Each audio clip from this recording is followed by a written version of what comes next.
According to officials. A stream of lava as wide as 3 football fields flowed over a highway near a junction at Kapoho, a seaside community rebuilt after a destructive eruption of Kilauea in 1960. Officials said about a dozen people remain in the area, but it is not clear whether they are in the neighborhoods that are immediately threatened by the lava. The Hawaii Volcano Observatory reported late on Saturday that lava had also destroyed a freshwater lake, boiling away all of the water. This has been FPP Radio News. Online at fppradio.com. Here is the Onion Week in Review Transportation Edition. In Albany, a Greyhound bus crash claimed 30 miserable lives Tuesday, finally putting over 24 deadbeat fathers, penniless drug addicts, and hapless bastards out of their misery. Emergency crews at the scene of the merciful accident described the sea of fast food bags, candy bar wrappers, and losing lottery tickets surrounding the crash site as utterly tragic, adding that the scorched corpses inside the bus were, quote, only slightly more lifeless than before the deadly accident. Evidence suggests that most of the victims suffered during the crash, and for many years before they even boarded the bus. All I can say is, thank God no one made it. Al-Qaeda is refusing to carry out any further terrorist attacks until the U.S. mass transportation infrastructure is drastically improved, calling the country's roads and bridges a, quote, travesty, unbecoming of a developed first world nation. We want to turn your bridges into rubble. But if we took credit for making them collapse, no one would ever believe us. This is the Onion News Network. The Call to Freedom is an opinion show. It's meant for informational purposes only. It is not licensed financial advice. It is very important to do your own analysis before making any investment based on your own personal circumstances.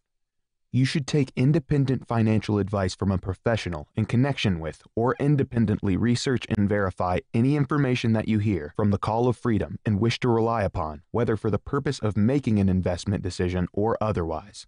I mean, come on, guys. Duh. It's a cryptocurrency investment and a political talk radio. Of course, it's opinions. Computers are online. I'm gonna start loading software. 5, 4, 3, 2, 1. Welcome to the Call to Freedom. Broadcasting live from Verdcoin Studios on LRN FM. You're listening to Will. You will listen to every damn word I have to say. And Aria. Be afraid. Be very afraid. Stay tuned for political talk and everything crypto. That's right. Broadcasting internationally on our BitPlus network satellite. This is the Call to Freedom. All right, let's boot it up. That's right. Welcome here to the Call to Freedom here on LRN.FM.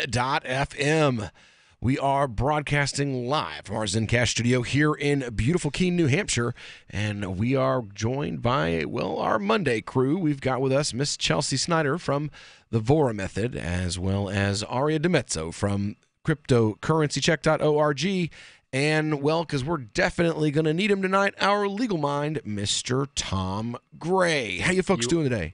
You always need me. You're just in denial sometimes. Right. About that fact. Well, I'm doing all right. I got a speeding ticket the other day, and I don't even own a car, so that was fun. But, you know. Wait, what? Life's pretty good. That's almost impressive. It is that impressive. That is impressive. Right? No, I was in a car. It just wasn't one that I owned. But, yeah, I was pretty annoyed. But that's okay. You know, such is life. In this lovely free country in which we live. Well, it sounds like you were lucky you didn't get cited for, you know, stealing a car. Just saying. No, it was not a car that I stole. Wait a minute. It was a friend's car. Wait a minute. You're not old enough to drive. What are we talking about here? No, don't even begin to start with me. I am not that young. Don't even. Well, I know you're not that young, but I don't think they let 16-year-olds drive anymore. They used to. Okay, I see. It's funny because Chelsea is a small child compared to the three of us. No, For real. I'm not a small child. Compared to us, She's like 4 years younger than me. Yeah, honestly, I'm like 25 and a half. Thank you very much. Oh, and a half. If you are still throwing in the and a half, then you were too young. I know. That was intentional, though.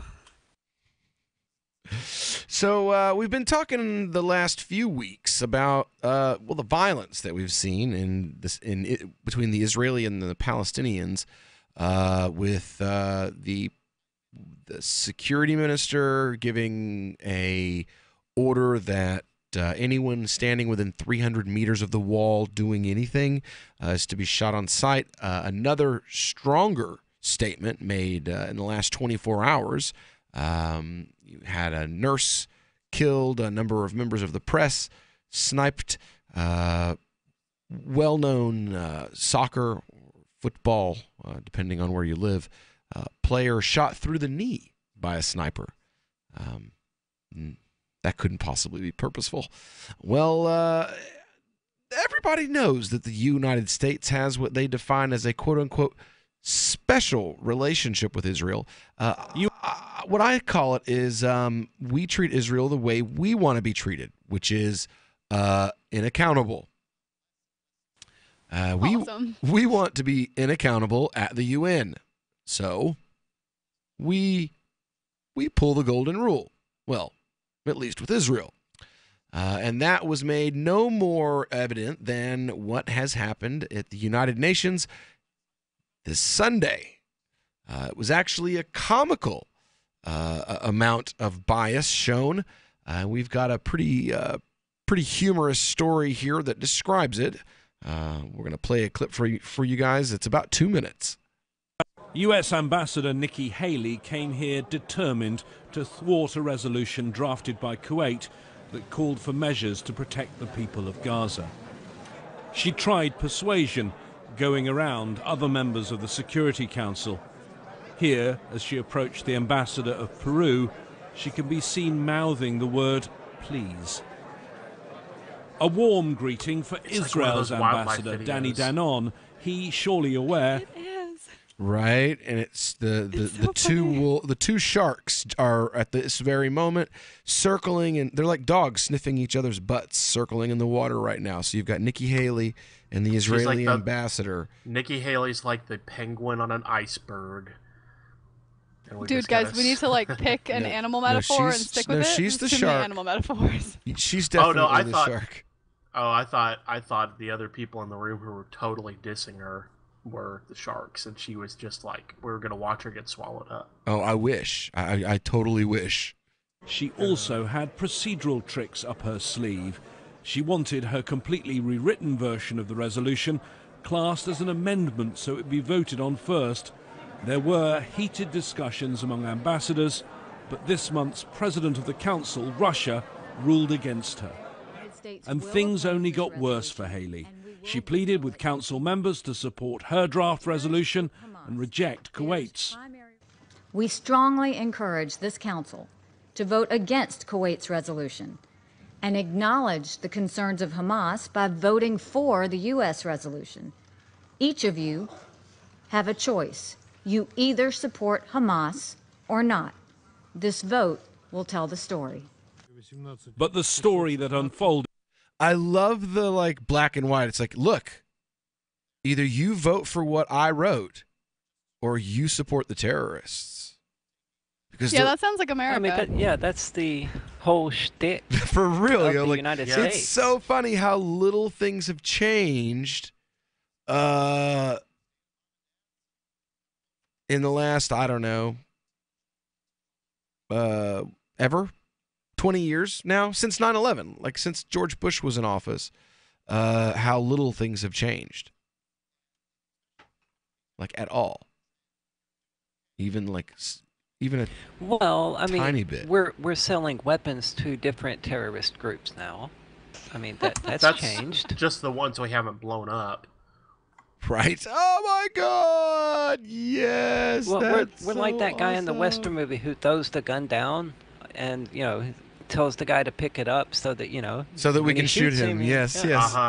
You saw him; he was holding a gun. Well, literally, I mean that's literally what we do. Well, as you were about to find out, it turns out in these situations, the United States is always the only person in the room with a gun. Was not the one Haley wanted. When Kuwait's draft was put to a vote, it got 10 votes in favour. It only didn't pass because Haley had to use her veto. And then... You heard that right. 10 people voted in favor of the bill. Haley's like, yeah, but my vote's the only one in the room that actually matters. So I'm against it. 10 of you are for it. America. Welcome to how democracy, all of America works. Wait, so because I don't know as much about the United Nations, like, do all countries get veto power, or like no, just the United States. No, it's not. Well, it's not technically just the 5, UN. but we're the only ones who use it like lunatics to do things like this. Yeah, awesome. That's cool. It's the 5 permanent members of the Security Council have veto over these sorts of things, and we're one of them, and we are easily the most liberal with our exercising this power. So people veto the veto. 10-1. 10-1. Remember that it was voted in favor of, 10 in favor, 1 against. Remember those numbers. The second vote on Haley's own resolution. This is where all her tactics backfired. Her allies abstained, others voted against, and a moment of diplomatic humiliation. She was the only person to vote for her resolution. I don't believe that there was in the history of the United States, in the history of the United Nations, in which a country to submit a draft resolution and not to receive except one single vote, the vote of the party that did submit that draft resolution. If that is not the epic of complete failure, I want to tell you. When you hear the word lobbyist, you probably think about greedy corporations, but not all lobbyists are the same. Some are fighting for the freedoms you hold dear. Liberty Lobby LLC is doing just that in New Hampshire, working hard to represent you, not some special interest group. You can help by going to libertylobby.info, where your contribution will give us the tools we need to ensure that your voice is heard. Visit libertylobby.info today to find out more. If you're the parent of a man-child, you know how frustrating it can sometimes be.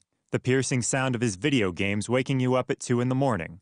His insatiable hunger and inability to cook anything for himself. The messes he makes. The stress can be overwhelming. Something will set them off, such as their man-child will tell them that they don't know how to tie a tie even though they're almost 30. They'll start shaking them and yelling and saying, "What the hell is wrong with you? Why don't you get a real job instead of working part-time at a board game store?" The results of shaken man-child syndrome are devastating. Trauma caused by the brain colliding with the inside of the man-child's skull can lead to cognitive disabilities, making it even more unlikely he'll finally marry the girl he's been having a long-distance online relationship with for 6 years. Or it can even lead to death. He's not spilling cereal all over the couch or leaving his beard clippings in the bathroom sink intentionally. He truly does not know what he's doing. For the Lab Report, I'm Stuart Adams. This is the Onion News Network. Now that you've found the Liberty Radio Network at LRN.FM, you may want to help expose others to our great programs. To assist you in doing so, you'll find resources at promote.lrn.fm, including details on how to get a free bumper sticker, quarter-page flyers you can print out and distribute, banners for your website, as well as files that will allow you to make your own custom banners and graphics. Visit promote.lrn.fm and help bring new listeners to the Liberty Radio Network. That's promote.lrn.fm. Hi, this is Mark Edge of Free Talk Live. Michael W. Dean's book, User's Manual for the Human Experience, changed my life. In a culture that attempts to turn you into a compliant victim, this book gives you implementable steps on everything from how to be aware of your environment, walking down the street, to business, to how to handle a toxic person in your life. If you're a human, you need to read this book at least once. Go to Amazon and get the Kindle version, or paperback, or an audiobook of A User's Manual for the Human Experience. LRN.FM is proud to announce our official listening apps for Android and iOS devices. Now you can easily tune into our streams anywhere, anytime on your smartphone or tablet. Just visit apps.lrn.fm or search for LRN.FM in the Android or Apple app stores. Please download, rate us 5 stars, then share the link on your social media and let your friends and family know how you're listening to LRN.FM. Download it now, free at apps.lrn.fm. Since time began, tyrants have taken aim at personal liberties. Now there's a movie that aims back. The government has no more right to tell us what to put in our bodies than they have to take our guns or tell us what books we can read. 6 drug police were eaten by bears while raiding a marijuana farm. On your knees, you dirty hippie! Jesus. On your knees! What's the problem, officer? Today, many cops who enforce pot laws do so only because it provides them with cushy jobs, good benefits, and a chance to push people around. I was an undercover narcotics officer. The drug war is nothing but a farce. The Second Amendment says you gotta keep you and your gat intact. Guns and Weed, The Road to Freedom. A film by Michael W. Dean and Nima Vadadi. DVD available now at gunsandweed.com or on Amazon. That's gunsandweed.com. Makes the perfect gift. Remember, that's gunsandweed.com. Do you love Twitter? Make sure you favorite the LRN.FM Twitter account so you can receive our tweets at twitter.lrn.fm. That's twitter.lrn.fm. This is Angel Clark, and you're listening to The Call to Freedom on LRN.FM.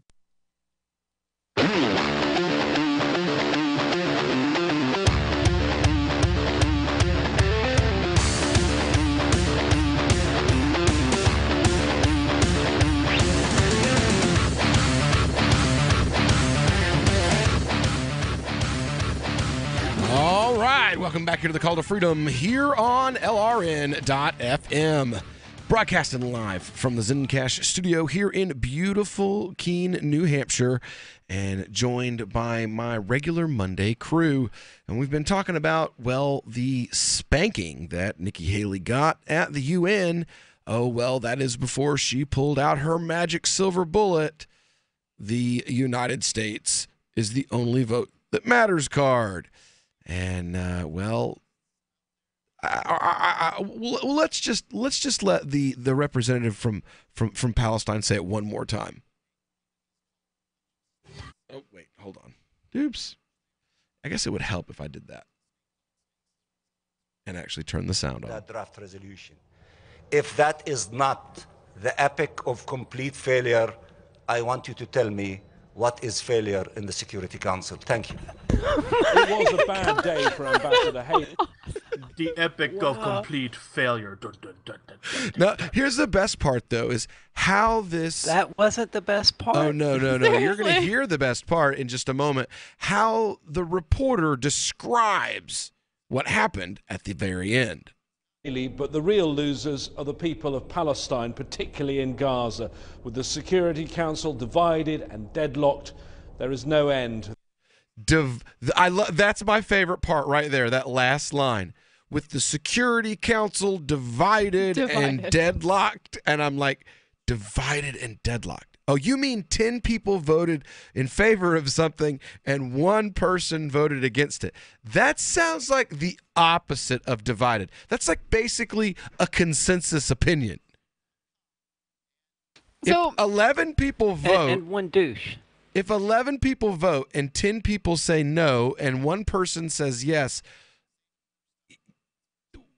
I mean, it's still a division. It's just not a split. It's not I'm sorry. If it's 11, if it's 10-1, then you don't get to call that a deadlock division. That's one person says, "I don't like this, and I'm going to sit in the middle of the road," and that's what you're calling deadlock.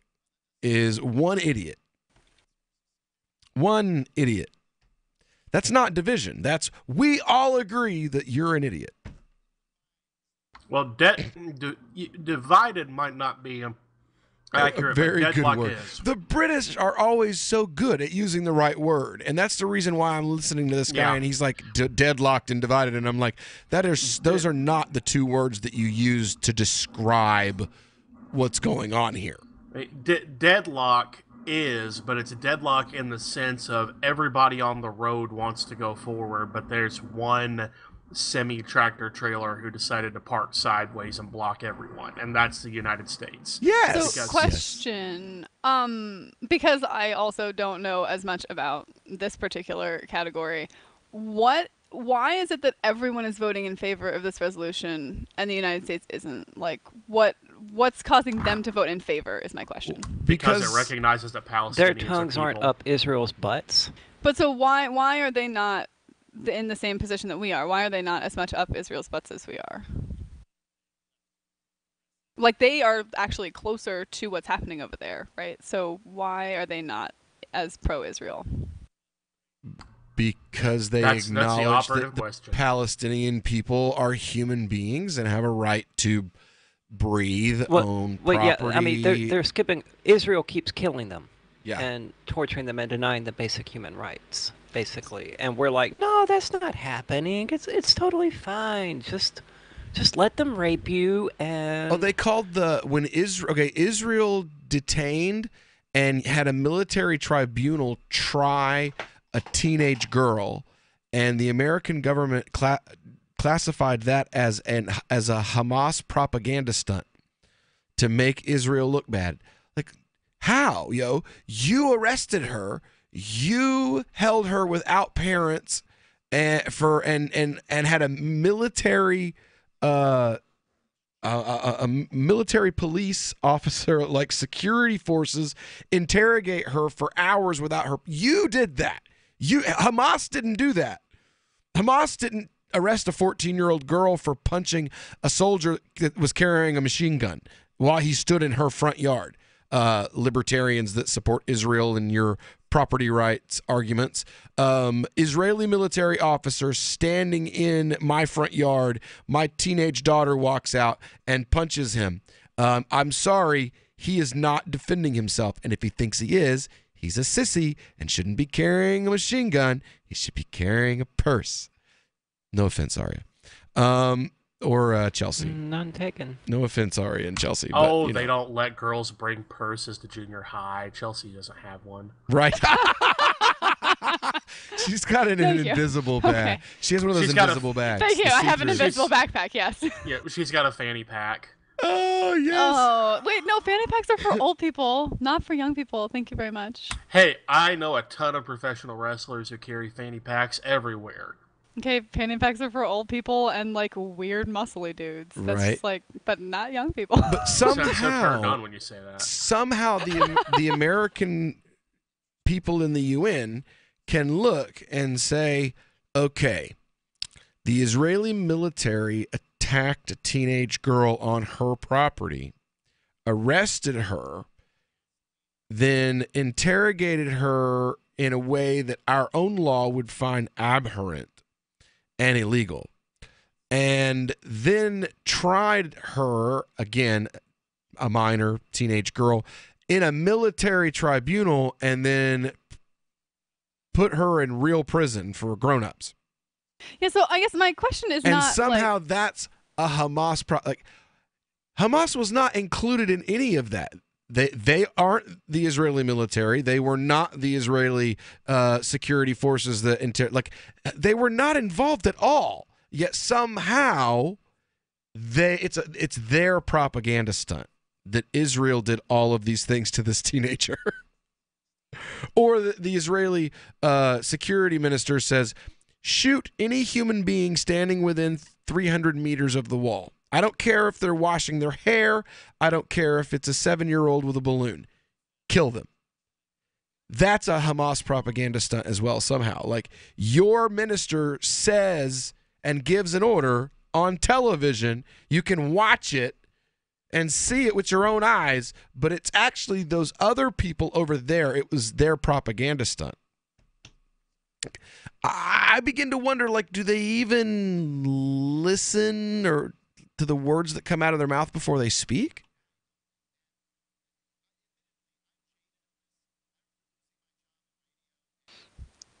Yeah.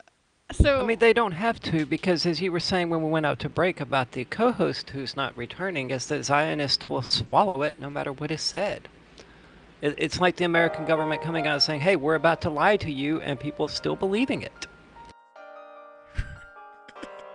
All right, well, when we get back here, it sounds like Chelsea's got something she wants to add, and I would love to get an opportunity to hear it, and I'd also love to get an opportunity to hear from you. Give us a call, 603-283-6160, or you can hit us up on our Discord line at discord.lrn.fm or the LRN.FM Skype line. We'll be right back. The warning signs. At first, he made me feel special. He promised he'd look after me, provide for my future, He broke every promise he made. Millions of Americans afflicted. I was ready to leave, but he told me he'd change. So I gave him another chance. I was such a fool. The consequences. Things only got worse. He started making my decisions for me. About my job, my kids' education, my money, my safety, my future. He took away my choices, but I kept going back to the same politicians. The diagnosis? Battered voter syndrome. I fell for the same old lies. They were just playing with my emotions, telling me what I wanted to hear. That's not right. If you're tired of the two-party system but want to support a principled Libertarian Party, check out the Libertarian Party of New Hampshire at lpnh.org. That's lpnh.org. Did you know that Free Aid is a mutual aid, educational, and networking organization? At Free Aid, we support volunteers who provide first aid. We do outreach to the public about health and safety, and we bring together medically skilled freedom lovers. Free Aid is made possible by your generous support. Donors can receive great gifts like first aid kits, t-shirts, silver dime cards, and hoodies. The Free Aid Silver Dime Card Project is sponsored in part by Roberts & Roberts Brokerage, Freedom's Phoenix, and Don't Tread on Meme. Visit fr33aid.com. Why did you move to the Shire? I moved here to the Shire because there's other people around who take liberty just as seriously as I do. I moved to the Shire because I saw videos of people challenging authority and thought that I could get support myself. It called to me, like, do this right now. I wanted to be around people like me who got it, and once I got here, I knew there was nowhere else that I wanted to be.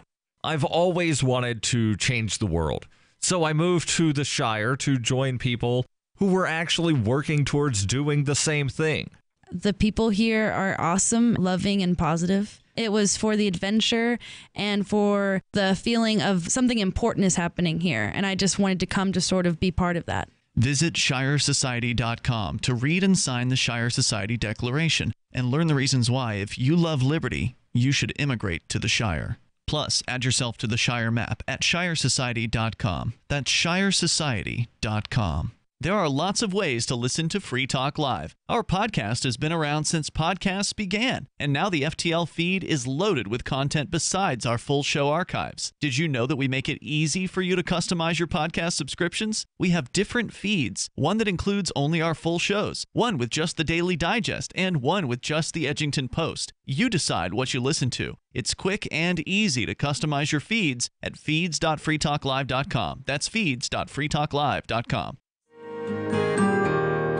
So the protection of life, liberty, and property is what the Free State Project is all about. But it's an effort to move 20,000 people who understand. It's about demonstrating to the entire country that, yeah, we can have a free market, a truly free market. Making it just a freer, great place to live. It's the world's largest voluntarist libertarian community, and it's only getting bigger. That's amazing, to be able to move to a place where other people passionately believe in being free and independent. What the Free State Project is managing to do, though, is to put their money where their mouth is. It's physically getting up across the country and saying, let's go someplace and let's demonstrate the power of these ideas. There's a lot of kind of philosophy that surrounds liberty. There's a lot of thinking about it and talking about it. But here in New Hampshire, people are doing it. 101 Reasons Liberty Lives in New Hampshire, a documentary by Free State Project Early Movers. Watch it free at 101reasonsfilm.com. 101reasonsfilm.com. You can put the Liberty Radio Network on the air in your area. Visit broadcast.lrn.fm to learn how. Broadcast.lrn.fm. You're listening to The Call to Freedom on LRN.FM. تستمتعون إلى برنامج نداء للحرية مباشرة على LRN.FM.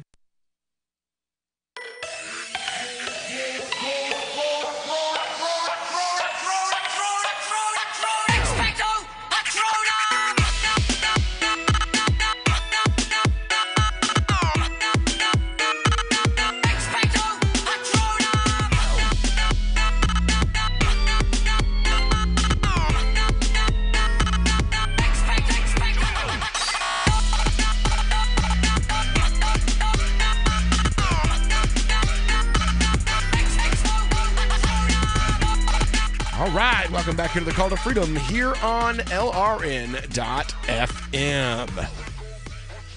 So we are talking about arguably one of the most controversial topics that is discussed currently in American and international politics, and that is, the veto vote, the United Nations, the whole Israeli-Palestinian conflict, the U.S.'s, the American governmental, UK governmental. I mean, like, you have people in these countries, the U.S., the UK, Scotland, like these countries that are like, oh, we are so pro-Israel that you would think that we were in a bukkake line just waiting for Israeli politicians and military folks to just blast one across the whole row of them.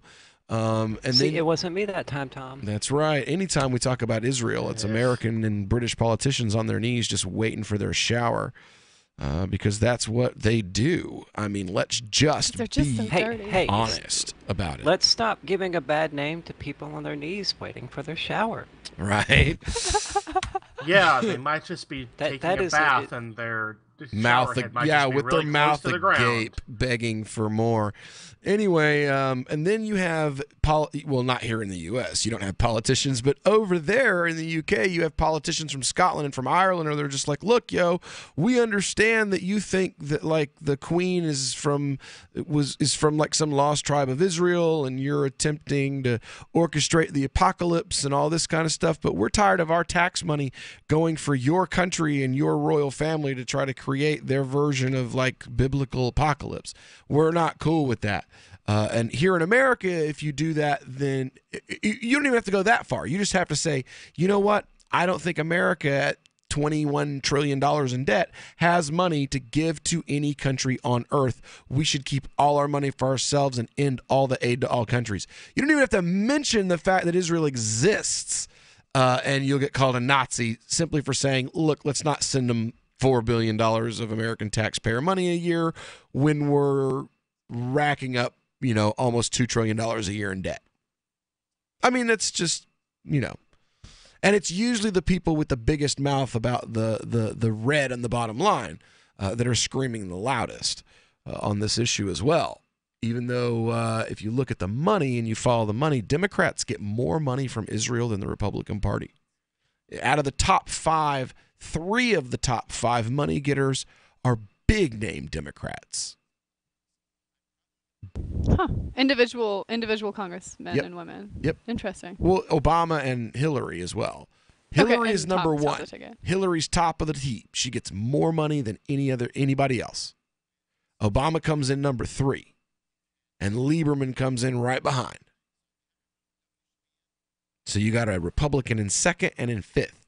But 1, 3, and 4 are all Democrats. Big money, too. And we're talking millions of dollars a year poured into them so that they will support Nikki Haley doing what she's doing right now. I'm sure Donald Trump's filling his bank account right now with shekels. Right now. For Nikki Haley's veto vote. Though they wouldn't have to pay for it. Nikki Haley is a Zionist anyway. She's a reformed evangelical. Her family are Sikhs, but she wanted political power, so she left her culture and her faith behind to do what most people like her do.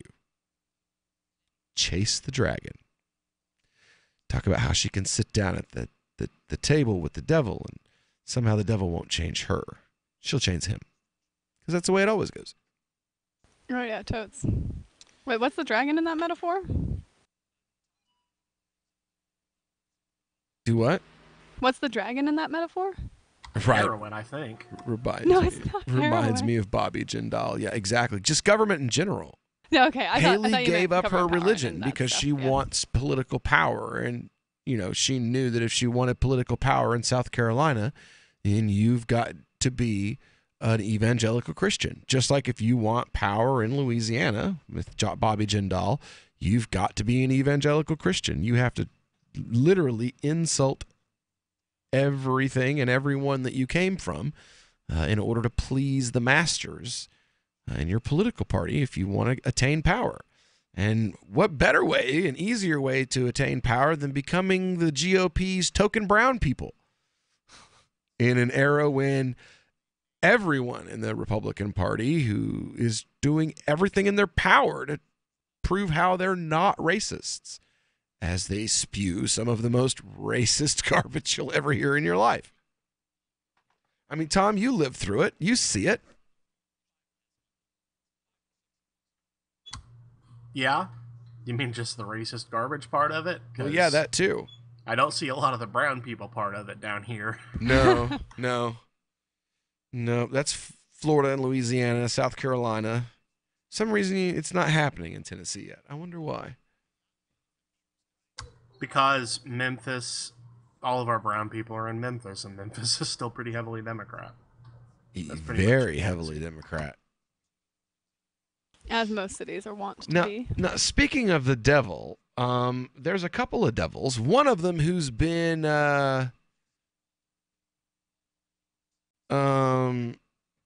he's been around for quite a while, and everyone's known he's a devil for, quite a while. The other one, he's just recently attained, what?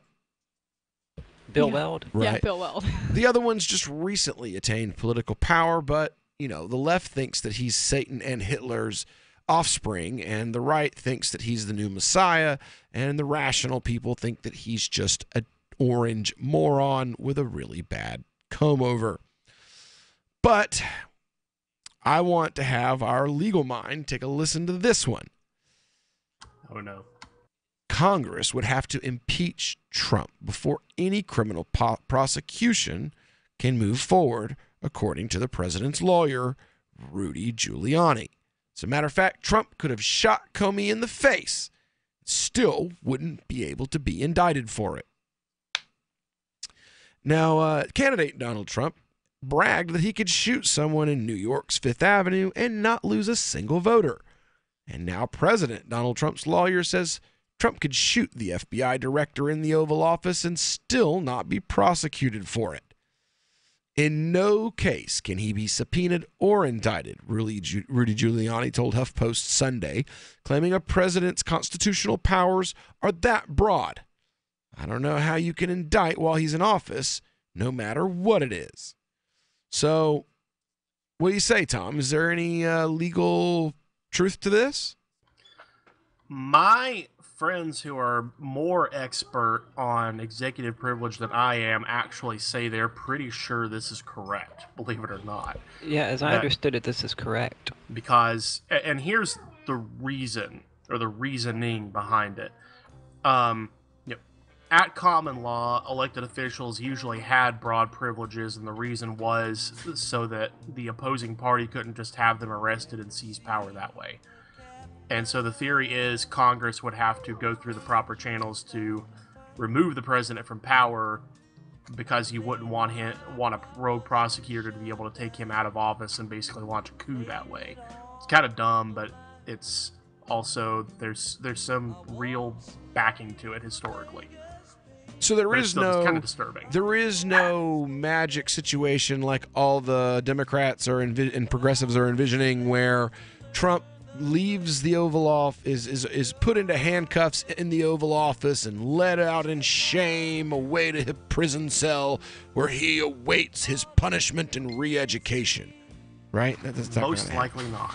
Didn't think so. Radio is the most personal of mediums. I exist right now in your head. If you listen to Free Talk Live regularly, you know me. Free Talk Live is on more than 160 radio stations around the U.S. and has been downloaded on every continent around the world. Hundreds of thousands of listeners with ad packages from $600 a month to $6,000 a month. Imagine what we can do for your business, project, website, or idea. Email me, mark@freetalklive.com.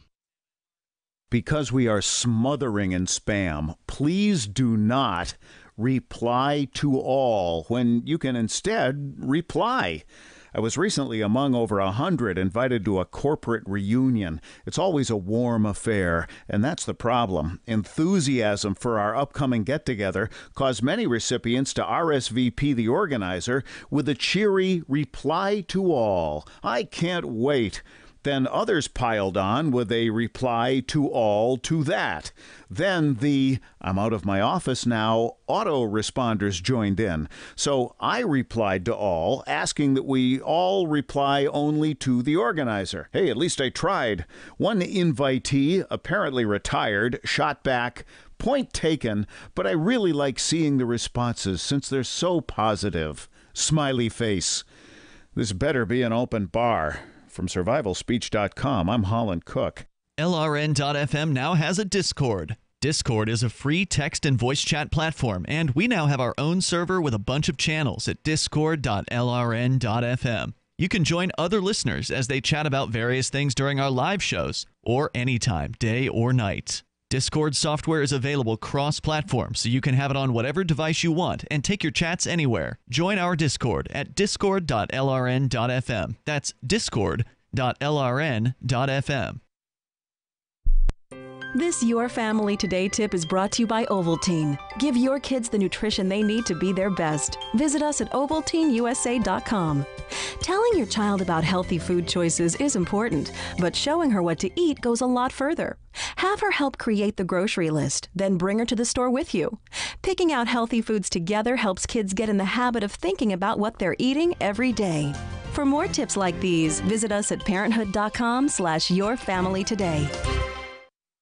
Did you know you can get news updates about what's happening with the Liberty Radio Network delivered in the way you prefer? You can sign up for our email updates at updates.lrn.fm. Plus, you can stay in the loop by joining our Facebook profile at facebook.lrn.fm or follow us at Twitter at twitter.lrn.fm. It's all free, so sign up now at updates.lrn.fm for news updates delivered to your email box, facebook.lrn.fm to follow our Facebook page, and twitter.lrn.fm to receive our tweets.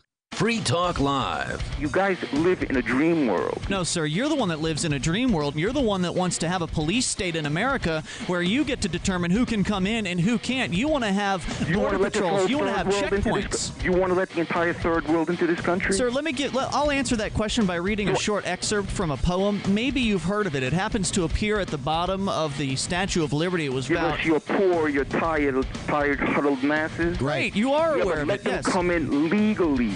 Well, come on, the legally, Lou. The legal is such a cop-out. Now, hold on a second, because when your ancestors came across, and I don't know what they are, let's say they're Italian. When your ancestors came across, all they did was take you to Ellis Island, screw up your last name, sit you around for 3 days, and then bam, you're out the door.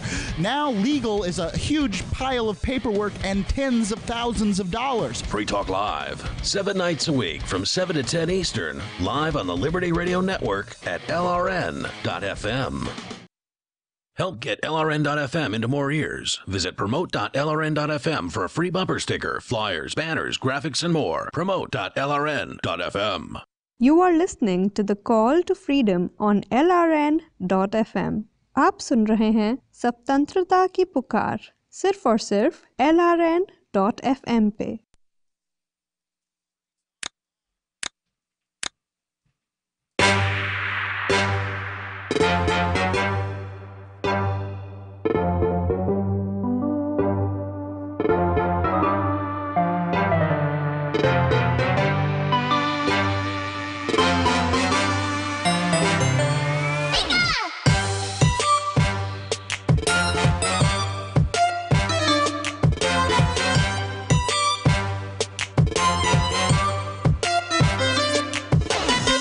All right, welcome back here to the Call to Freedom here on LRN.FM.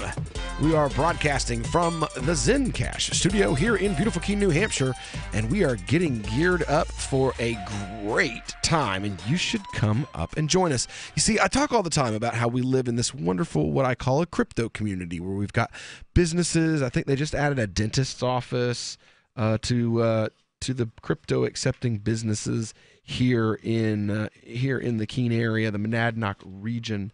I was just speaking to a lady just across the border in Vermont the other day. I went and did some shopping, picked up some blueberry plants and some azaleas to plant, and stopped for some Jamaican food and spoke to a lady, and now she's interested in taking crypto. So you could come up here and do some crypto shopping, what I like to refer to as crypto tourism, either here in Keene or over in Portsmouth while you're here for ForkFest. You see, join liberty-minded voluntarists, anarchists, activists, and other libertarians this summer from June 14th through the 18th at Rogers Campground in the beautiful White Mountains, just a few hours north of here in New Hampshire, and it's going to be a great time. It's a fork of other camping parties in the woods, and what that means basically is it's a decentralized, like an unvention, I guess you could say. It's completely up to you to decide what happens, or you know what, you can not. You can just come and kick back.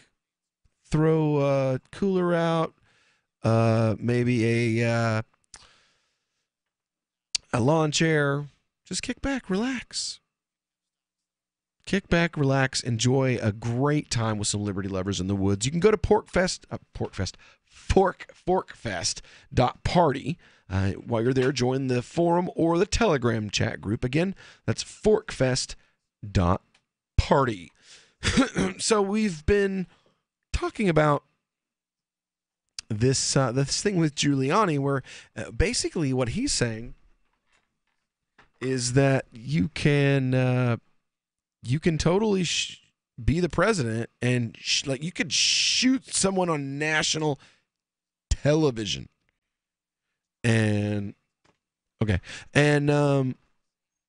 not be indicted for it. Not directly, at least. You can be indicted. Well, so to be Giuliani's not particularly honest in this. He can be indicted, just not while he's actively in office as president. He would first have to be impeached. I mean, are you really surprised that Rudy Giuliani wants to make something sound more extreme than it is for effect and to tickle the nuts of his base? Let's not forget that, pointing the gun at somebody and pulling the trigger would be the least of the President of the United States crimes. Very true. Right? Just shooting a single person would be, yeah. Speaking of which... I mean, I would welcome that, in fact, as opposed to what they currently do. Well, depending on who it is, hopefully you wouldn't be happy if they shot me or Will. At least me. So, speaking of Trump murdering people, did you hear he's going to hold a Ramadan dinner this year? Are you serious? Yes, oh, no. Yes. It's going to be held on Wednesday. The guest list has not been made available to the public. But there have been a lot of people that I've seen that are really upset about it. They're of course they are. They're triggered. They're mad. They don't. They're. I would boycott if I got invited to. I would boycott because he's racist and he says mean things about Muslims. So I'm gonna boycott. Well, I'm sorry, you get invited to the White House to have a fancy dinner paid for not by you and also to meet a whole bunch of people, rub elbows, and you're going to say no? I almost certainly guarantee The Golden State Warriors did. Oh, no. Oh, that's cool. Get this. Most of these people are the same people who went to the iftar dinner when Obama was in office.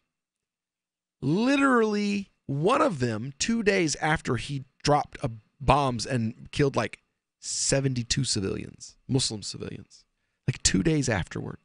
And not one of them at any one of these iftars ever mentioned any of those facts. So the same people who are like, well, you know what? I think, if I got invited, I would boycott. I would boycott because Trump says mean things to Muslims.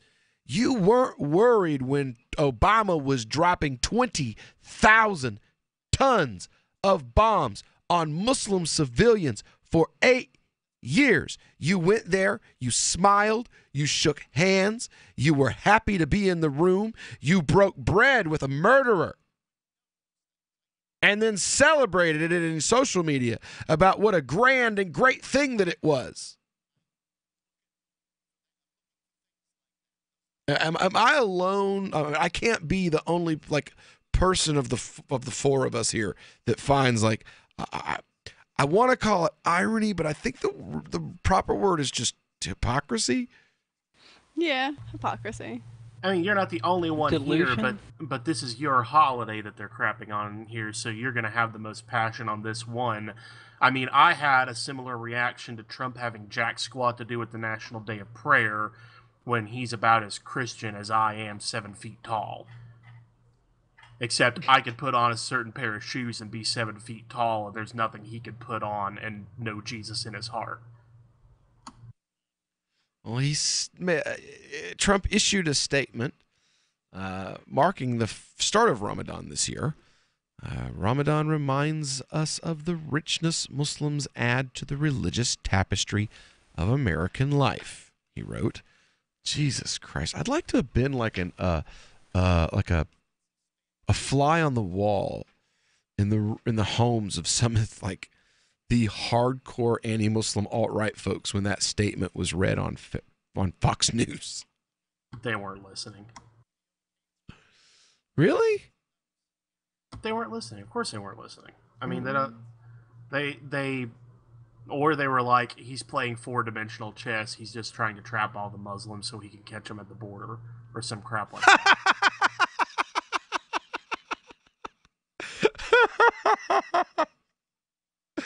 Oh my God, that's funny. I'm sorry. That is absolutely hilarious. And true. It's totally true. Trump, Putin, and Kim Jong-un featured in Mr. President Ramadan ad. No way. Wait, what? Can you... Are those words all the same? It's from Kuwait. I'll send it to you guys because it's like... It's a fake Trump, but they do a pretty good job at it. It's not in English, so there's no way anybody that's listening would actually be able to understand any of it at all. But there you guys go. I'll send it to you guys. And it is pretty amusing, but unfortunately. Oh my gosh. Yeah. Yeah, a Ramadan-themed advertisement from a Kuwait-based telecommunications group called Zain went viral with appearance from lookalikes from a number of world leaders. It's called Mr. President. It features a young Arab child singing to major heads of state, appealing to them to end the conflicts in the Middle East. The lyrics touch upon violent bombing campaigns across the region, the refugee crisis, and the controversial U.S. decision to recognize Jerusalem as the capital of Israel and move its embassy there, despite conflicting Palestinian claims to the holy city. In an opening shot, the boy is seen confronting Donald Trump's doppelganger in the Oval Office. He invites him to break fast with me if you find home in the debris. The child is then seen around a dinner table with 2 young men, a man in a wheelchair and a man dressed as a Russian President Vladimir Putin. The U.S. has been at war in the Middle East since invading Iraq in 2003. Russia joined the war with Syria in 2015. The advertisement next features the likeness of German Chancellor Angela Merkel and Canadian Prime Minister Justin Trudeau, who, by the way, is an uber-Zionist, attempting to save migrants who have washed ashore, referencing the tragic case of Alan Kurdi, with the line, "Death boats reach the land of dreams with no children on the cover of magazines." So, yeah, that's a pretty somber ad. But they do a pretty good job of making Trump a good doppelganger. Political cartoons have really stepped up their game. They have. So anyway, we'll be back. Is spreading the message of liberty, cryptocurrency, and peace around the globe worth $2 per month to you? As you may already know, in addition to our internet feed, LRN.FM broadcasts on free-to-air satellite across North and Central America, as well as Sub-Saharan Africa. And we've been available on satellite for free 24/7 since 2010. The LRN.FM free-to-air satellite signal is reaching some of the most oppressive regimes in the world, and there's no doubt our ideas are making an impact. You can learn more about the channel's impact by watching the 3-minute video at fund.lrn.fm. If you'd like to help free minds globally with our ideas of liberty, cryptocurrency, and peace, you can donate as little as $2 per month via fund.lrn.fm. You can help us continue and expand our satellite broadcast to multiple continents. Visit fund.lrn.fm today, and thank you for your help. Don't forget to share the link on social media. That's fund.lrn.fm. Imagine someone in your community getting in their car, turning on the radio, and hearing the Liberty Radio Network. You can make that vision a reality with your own micro radio station. Visit broadcast.lrn.fm to learn how you can put our programs on the air in your area. You can have LRN.FM running around the clock, and you can even add in your own local shows. Building a radio station is simple, but programming isn't. That's where LRN.FM comes in. Learn more at broadcast.lrn.fm. That's broadcast.lrn.fm. What do you shop for that you could otherwise buy at Amazon? Pretty much everything, right? Amazon has competitive pricing and they deliver, and that's a big plus. If you could plan ahead in your shopping, would you be interested in saving up to 33%? There's a catch. You have to do your shopping in Bitcoin. But imagine those savings. It's like a huge raise. All you have to do is go to saveatpurse.com. We've saved thousands, and you can too. Plan ahead and save. Saveatpurse.com. More of the Call to Freedom is coming up next, live after the news on the Liberty Radio Network at LRN.FM. From Keene in the Shire, the Liberty Media capital of the world, this is Daryl W. Perry, host of FPP Radio News for Monday, June 4th, 2018. Silver is trading at $16.50 per ounce. Gold is valued at $1,296 per ounce. Zencash is trading at $27, and the average price of Bitcoin is $7,526. Antiwar.com reports the U.S. war in Afghanistan continues to go poorly, and the latest data on casualties underscores just how rapidly things are worsening. In May, 1,762 people were killed and 1,190 were wounded. That's an increase of 42% over the previous month. Some of this reflects the continued ratcheting up of the Taliban's spring offensive, but the offensive was already going for much of April, and unlike in early years of the war, there isn't the same winter lull that used to precede the new offensives. U.S. troops are deep into their 16th year in Afghanistan, and while Pentagon brass continues to make vague claims of progress and turning the corner, Afghan forces control less territory than ever, and U.S. troop deployments are less about winning at this point and just slowing the rate of losses. Even the capital city of Kabul is practically under siege, with heavy casualty attacks happening disturbingly often. The ability to travel around the country is virtually non-existent, with U.S. forces relying less on convoys and taking helicopters most places they need to go in the name of safety. General John Nicholson, the U.S. commander, said infiltrating Kabul is easier than we would like, but other than throwing more troops at the problem, they don't seem to have any idea how to fix the problem.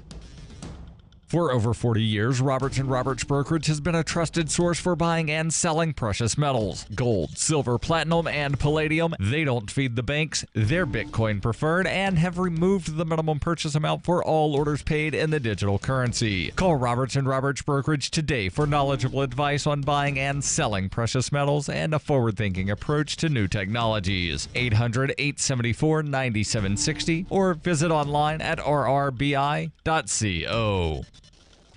UPI reports fires in California, Colorado, and New Mexico continued to burn thousands of acres over the weekend. New Mexico's Ute fire grew to 31,930 acres on Sunday as forecast of strong thunderstorms in the area raised concerns about flash flooding on burn scars and the possibility of lightning strikes causing even more fires, according to the New Mexico State Forestry Division. A mandatory evacuation was ordered for residents of Ute Park on Saturday night. The community of Cimarron was also placed under mandatory evacuations as the blaze threatened 296 structures in the area. About 14 outbuildings were destroyed in the Philmont Scout fire as a result of that fire. Firefighters conducted successful burn operations on Saturday and formed a dozer line around the Ute Park to protect the community from the fire. The Rocky Mountain Blue Team said Fire 416 in Colorado grew to 2,255 acres and was about 10% contained on Sunday. The team assumed command over the 416 fire early Sunday morning and planned to check for hotspots and reopen Highway 550. Firefighters in Colorado said forecasted storms could help dampen the fire, but warned increased winds and lightning could make battling the blaze more difficult and spark even new fires. Evacuations for 1,500 residents also remained in effect, according to the La Plata County government. Most evacuation orders for Laguna Beach were lifted Sunday as firefighters continued to combat brush fires.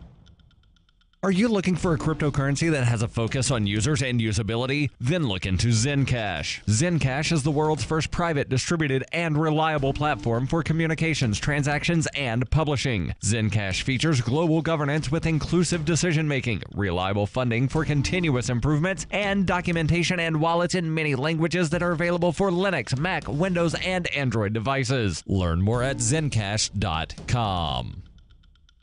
Reuters reports 3 people were airlifted to safety on Sunday morning as lava from Hawaii's Kilauea volcano threatened an isolated area where they had become trapped. The 2 men and a woman became the latest in a series of evacuations on Hawaii's Big Island, forced by the volcano, which has been erupting since May 3rd. On Saturday, National Guard troops, police, and firefighters ushered evacuees from homes on the eastern tip of the island hours before lava cut off road access to the area, according to officials. A stream of lava as wide as 3 football fields flowed over a highway near a junction at Kapoho, a seaside community rebuilt after a destructive eruption of Kilauea in 1960. Officials said about a dozen people remain in the area, but it is not clear whether they are in the neighborhoods that are immediately threatened by the lava. The Hawaii Volcano Observatory reported late on Saturday that lava had also destroyed a freshwater lake, boiling away all of the water.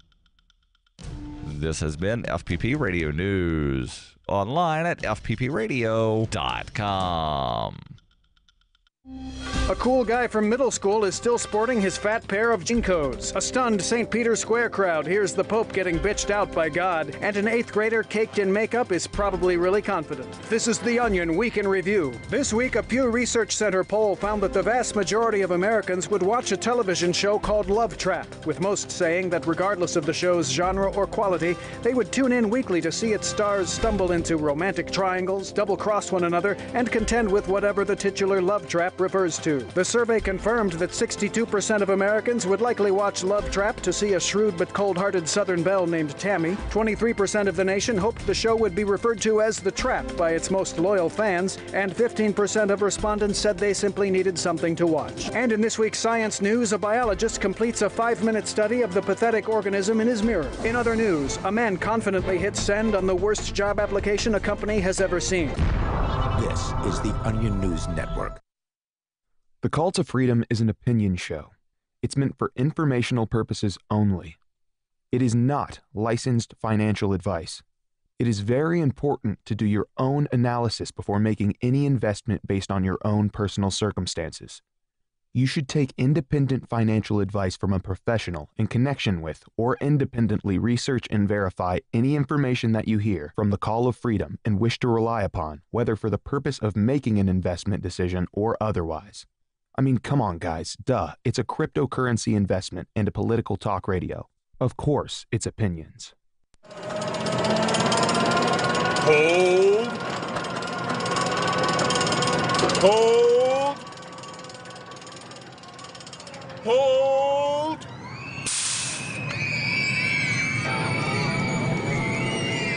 You better hold on for dear life, because it's time for the Crypto Hour, brought to you by Helium.com. On the Call to Freedom.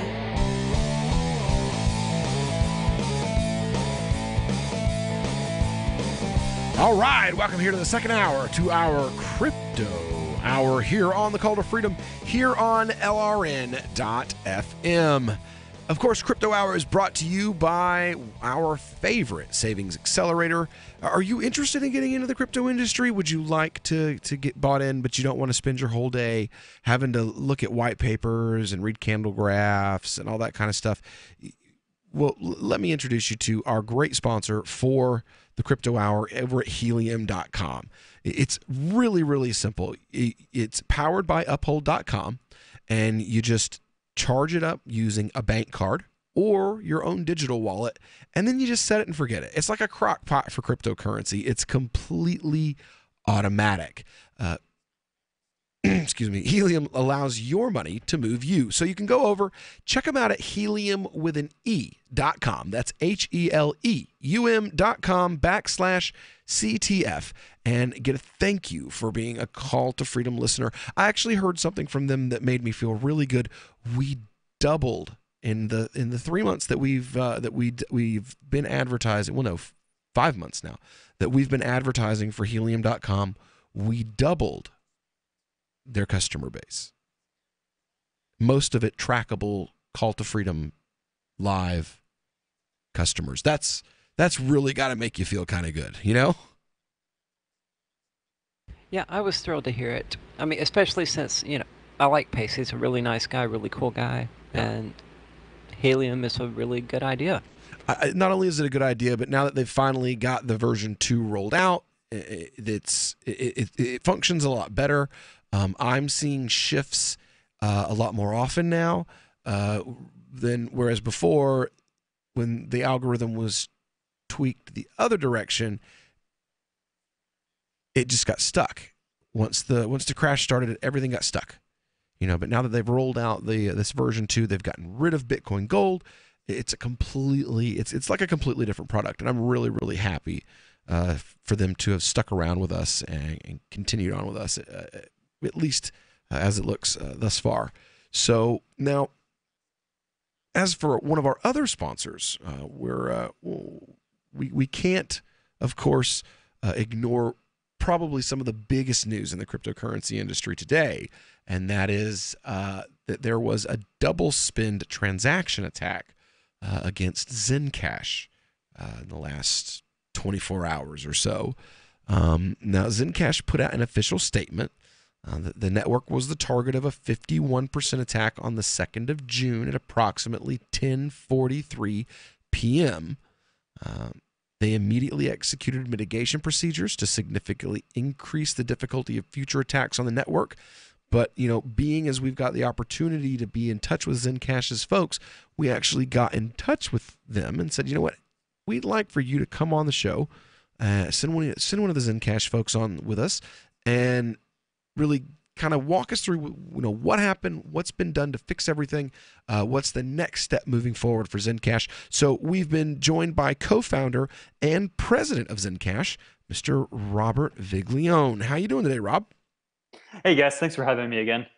And thanks for being here, and thanks you for being a part of our Call to Freedom family here. Now, give us kind of a play-by-play, exactly what happened. Zencash is, for our listeners out there, one of the favorite coins of our listener base. So you've definitely got a pretty big fan base here. So tell us what happened. Yeah, no, it's so. We're consistently within the top 1, 2, or 3 Equihash based proof of work coins to mine. So we're always a target. And unfortunately, what happened over the weekend was some hackers or criminals or whatever you want to call them decided to pump in a whole bunch of hash power to essentially inject fraudulent blocks and then transactions into our network. So it kind of sucked actually. I was actually coming home. It was about 12:30 in the morning that I was actually called into the scene. And as soon as I got the call from one of our team members, I made a left-hand turn, I guess, where I wasn't supposed to make a left-hand turn, and there were police lights right behind me. Like as soon as I was talking to my guy, and I was like, "Wow, this is amazing. We're getting." I'm being pulled over and we're being attacked at the same time. Let's hope this isn't related. Unfortunately, it wasn't. It was just a bad coincidence. But what happened was just basically the same type of attack that we knew actually for the last 3 weeks. We've been wargaming, how do we detect this stuff early? And what do we do if it happens? So we knew that this was a threat because Bitcoin Gold actually suffered the exact same type of attack. So the whole industry has been on alert, just waiting for this stuff. And it's just a really unfortunate consequence of kind of the Satoshi consensus with proof of work is there really is a vulnerability. Like when Satoshi and the early guys created Bitcoin and set up proof of work as a way of validating consensus, they kind of assumed a much wider distribution of hash rate because this stuff was originally supposed to be CPU mineable. In which case everyone in the world could theoretically just boot up their laptop or their desktop and mine, and this shouldn't be a problem. But the reality is, over the last 10 years, we've seen a massive concentration of mining power. Yes. And this is a big problem. It's a problem that the industry knows about. And, we're taking it extremely seriously now. So the one good thing about this incident was we set up a tripwire where every time there's a certain percentage increase in hash on our network, we immediately get a notification. And then we start looking into what's going on the chain. And, our guys early on so the attack started, just before 11 p.m. And over the course of the first hour, they had been watching exactly what was going on.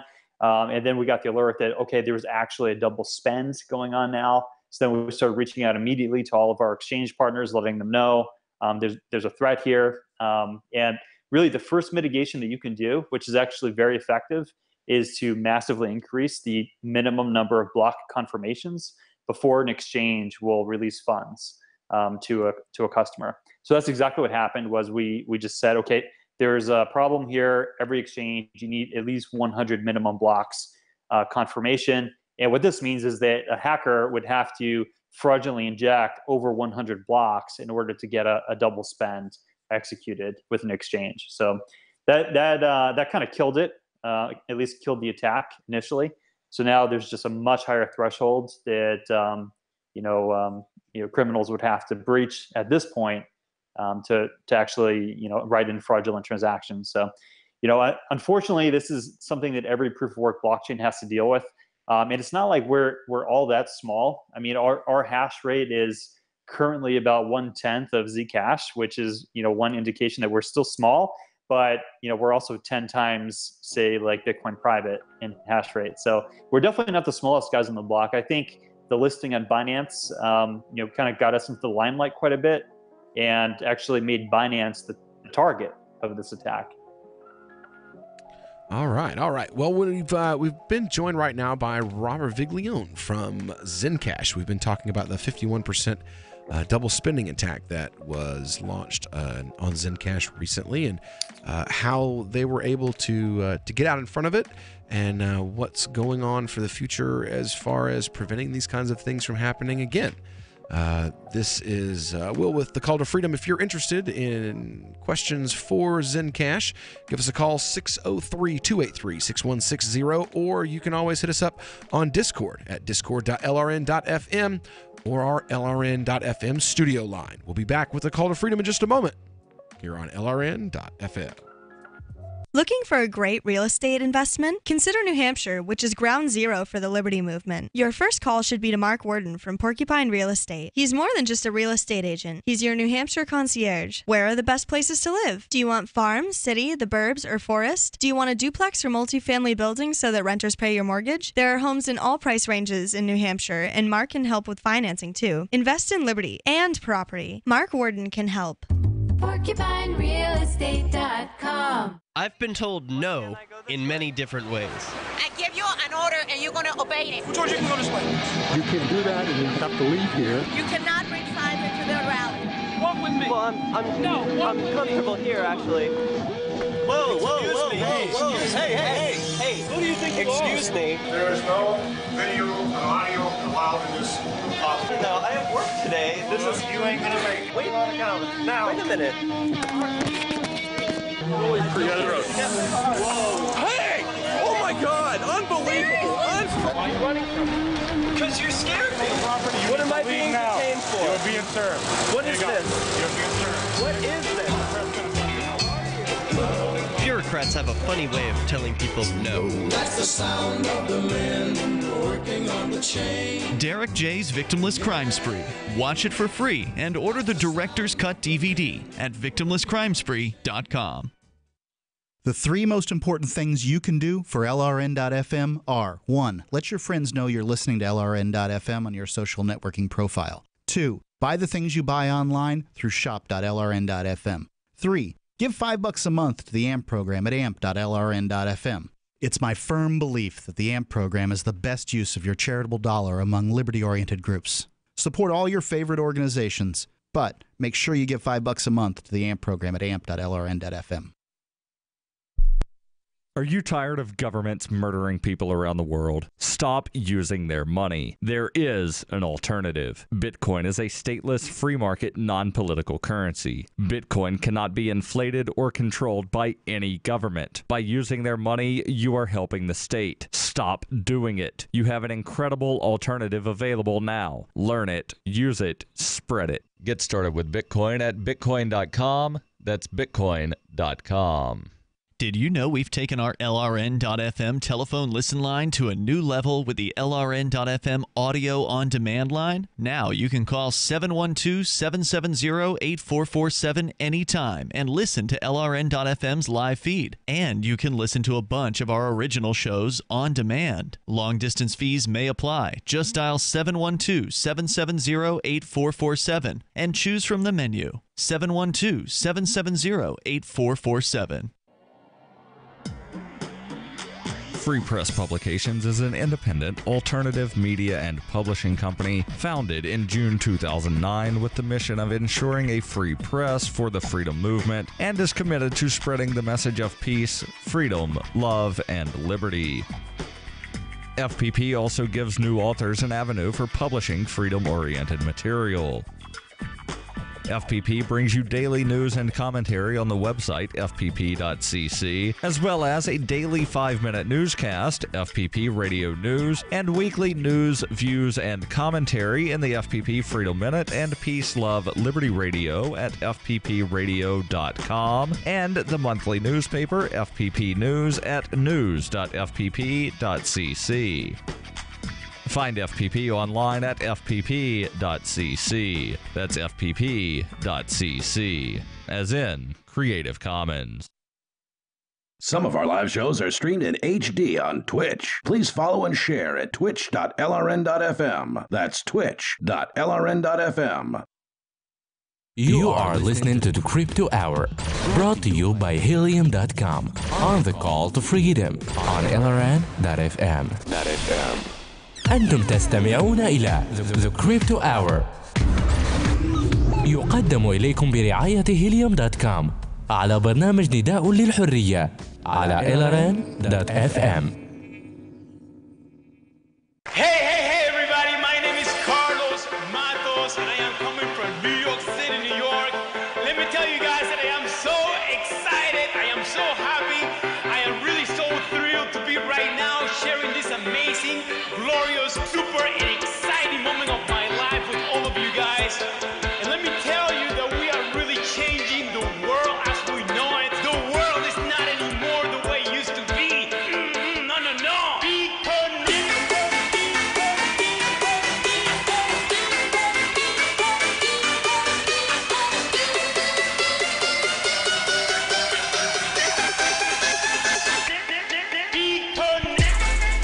All right, welcome back here to the Call to Freedom here on LRN.FM.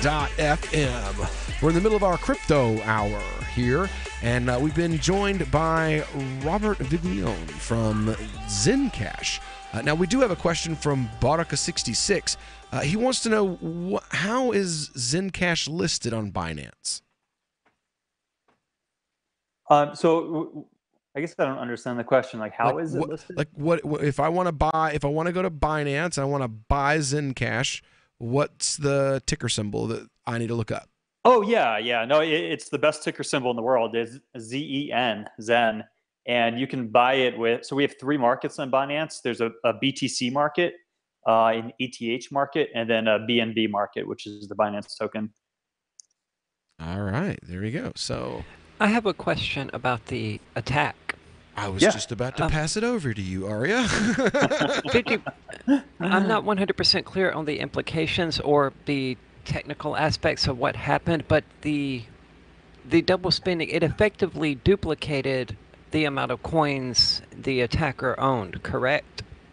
Right. So here's what it means. I guess the first thing to say is that no user, who has custody of their own funds will ever be affected by this type of double spend attack. What it is, it just causes inflation, correct? No. Stolen money.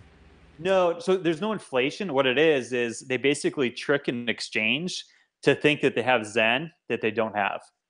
So what they do is they send some Zen to an exchange, and then they inject these fraudulent blocks into the chain, which basically reverses that spend into the exchange.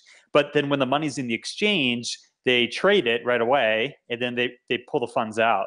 So they know that this Zen doesn't actually exist going to the exchange, but they make the exchange think that it does. Then they trade it and pull the money out that actually they didn't have. So it's actually, there's no inflation on the network, and none of your private keys were ever compromised in this kind of thing. Right? It's purely like conning the exchange. So they stole the money from the exchanges, then, right, correct? Right, exactly. Okay, interesting. Yeah. No new coins were created. It just fooled the system at that exchange into thinking that they were, so that they could trade them. And then once they traded them, they just they don't really exist. Exactly. So what happens is the exchange has to clean all this non-existent money out of its system, I guess.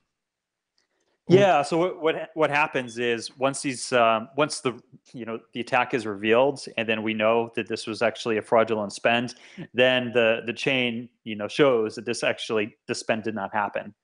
So it was just the exchange, unfortunately, was conned into thinking that these funds were actually moved in there when in fact they weren't. Ouch! That sucks for the exchanges. Yeah. So, but the thing is, we also take responsibility for this as well, and want to work with the exchange. Number one, so we have a whole bunch of mitigation efforts in place right now. So one, we share the burden with the exchange. Number two, we make the attacks much harder in the future, and there's some ways to do that. One, we're looking at changing the parameters of our mining algorithm to kind of dissuade these, try to make it harder for people to have very concentrated hash power. But actually, most importantly, is this attack accelerated some of our core blockchain improvements that we're hoping to get into our next software upgrade, which if we can pull this off, we might actually be able to make 51% attacks impossible for the entire industry. If we can actually, so our engineers think that we have a fix that would make it extremely unlikely / impossible to actually inject a whole string of fraudulent blocks with just a kind of a simple, in retrospect, what looks like a simple adjustment to our consensus protocol. Okay, so with this particular attack, in the history books now, and the media kind of doing its thing, discussing it, and now what's next? What's for the future of Zencash? I mean, I know we're going to see them represented at ForkFest and PorkFest this year. Lots of media promotion I'm seeing, not just with us, but with other shows. So what's coming up for Zencash in the future? Yeah, well, I can say the near future because of this is we want to kind of lead an industry effort to just wipe out this problem of 51% attacks. I think this is, it's absolutely absurd that we're still dealing with this stuff 10 years after Bitcoin was launched. But, looking beyond this, so we have a big software upgrade scheduled for the middle of July. Which is going to be really nice. So the software upgrade has some really nice code in there that's going to drop the computation time for our transactions. So it'll make the network much more efficient. Hopefully we'll be preventing these types of 51% attacks in the future. We have new wallets coming out. So the new wallets are coming out. I hesitate to give a date here exactly because we actually just had a meeting with our product UX team and the engineers who already had a version of the software, and we're going to make some adjustments kind of last minute here on the UI. But so we have a whole bunch of new products coming out. We have obviously a ton of new business development. Like every 2 weeks, if you listen to our live stream, we always have just a string of big BD announcements. We have some good stuff in the pipeline. The team's working overtime. So there's really good stuff this coming year. On the tech side, we have some pretty amazing, we just took delivery of the prototype model for our treasury voting system. So this is going to be huge for us. This is our version of a DAO where we want to actually decentralize decision-making. So I think this is a really big step forward for the entire industry of democratizing these organizations. So you don't have concentration of, it's not just concentration of hash power that matters. It's also concentration of authority and decision-making authority in particular. So we want to democratize this. We have that coming out this year. So there's some really, really good stuff on the horizon. Very cool. Very cool. Aria, we got about a minute left. You got one in the chamber? Well, the news article that I read about the hack suggested that proof of stake actually would be able to circumvent these sorts of problems. I don't agree with that because proof of stake could still have the same problem, just would take someone owning 51% of the tokens, which really isn't that unusual. But what would you say to that if you have time before we cut to commercial? Actually, I don't think we're going to have enough time to address that. When we get back, though, we're going to have an opportunity for Rob to address Arya's question on whether or not proof of stake will be able to fix this problem, or if it's just if it's just kind of a Band-Aid. I'm sure Rob's got a great answer for that. And if you have a question, you can give us a call at 603-283-6160, or again, like Baraka66, you can hit us up on the Discord at discord.lrn.fm and on our Skype call-in line at LRN FM Studios. This is Call to Freedom. We'll be right back in just a moment. That's a great question, Arya. On Free Talk Live, we're bringing people to the ideas of liberty every day.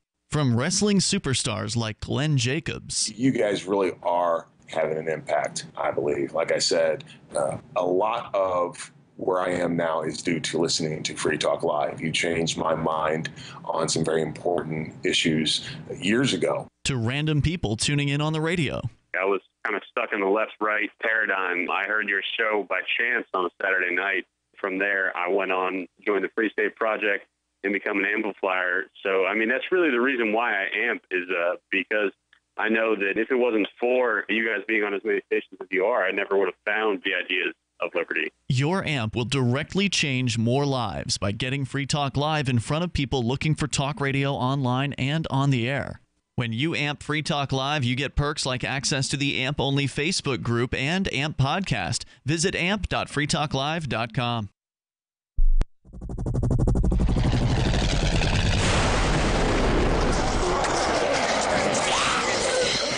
In Survivor Max 2, School Bites, Max must scavenge through a wasteland swarming with the undead. Desperate to find the medicine he needs, he discovers a community of survivors at his former school. Has he finally found the safe haven he's been looking for, or will he discover that school bites? Look for Survivor Max on Facebook, read reviews on Amazon, and read Chapter 1 at survivormax.com.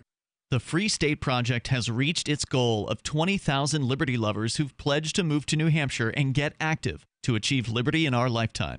Perhaps you're trying to figure out what part of New Hampshire should be your destination.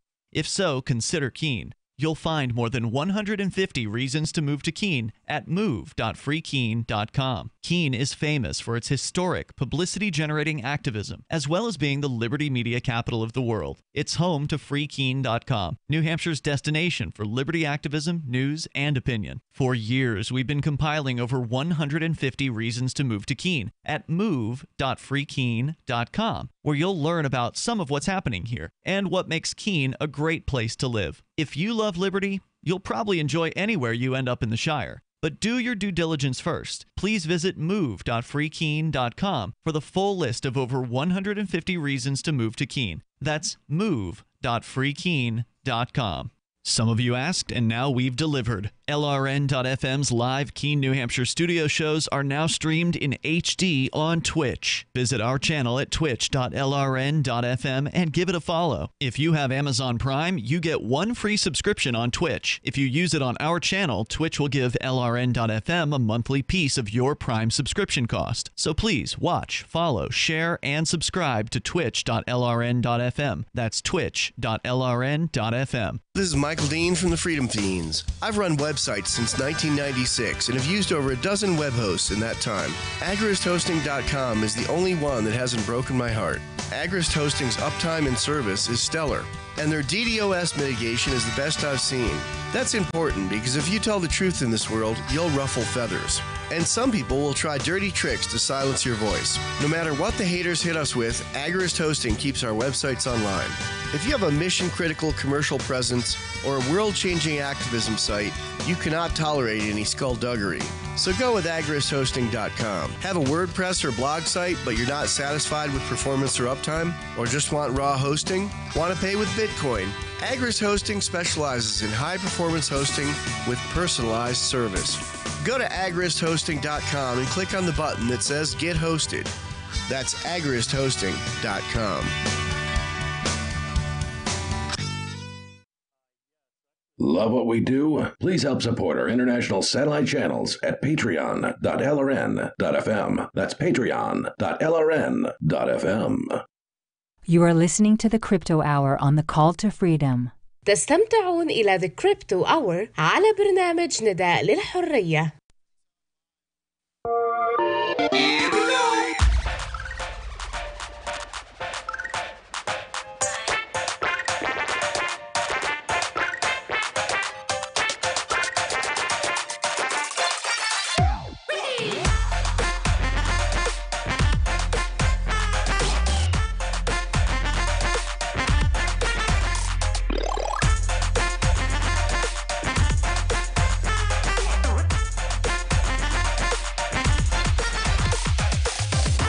All right, welcome back here to the Call to Freedom here on LRN.FM.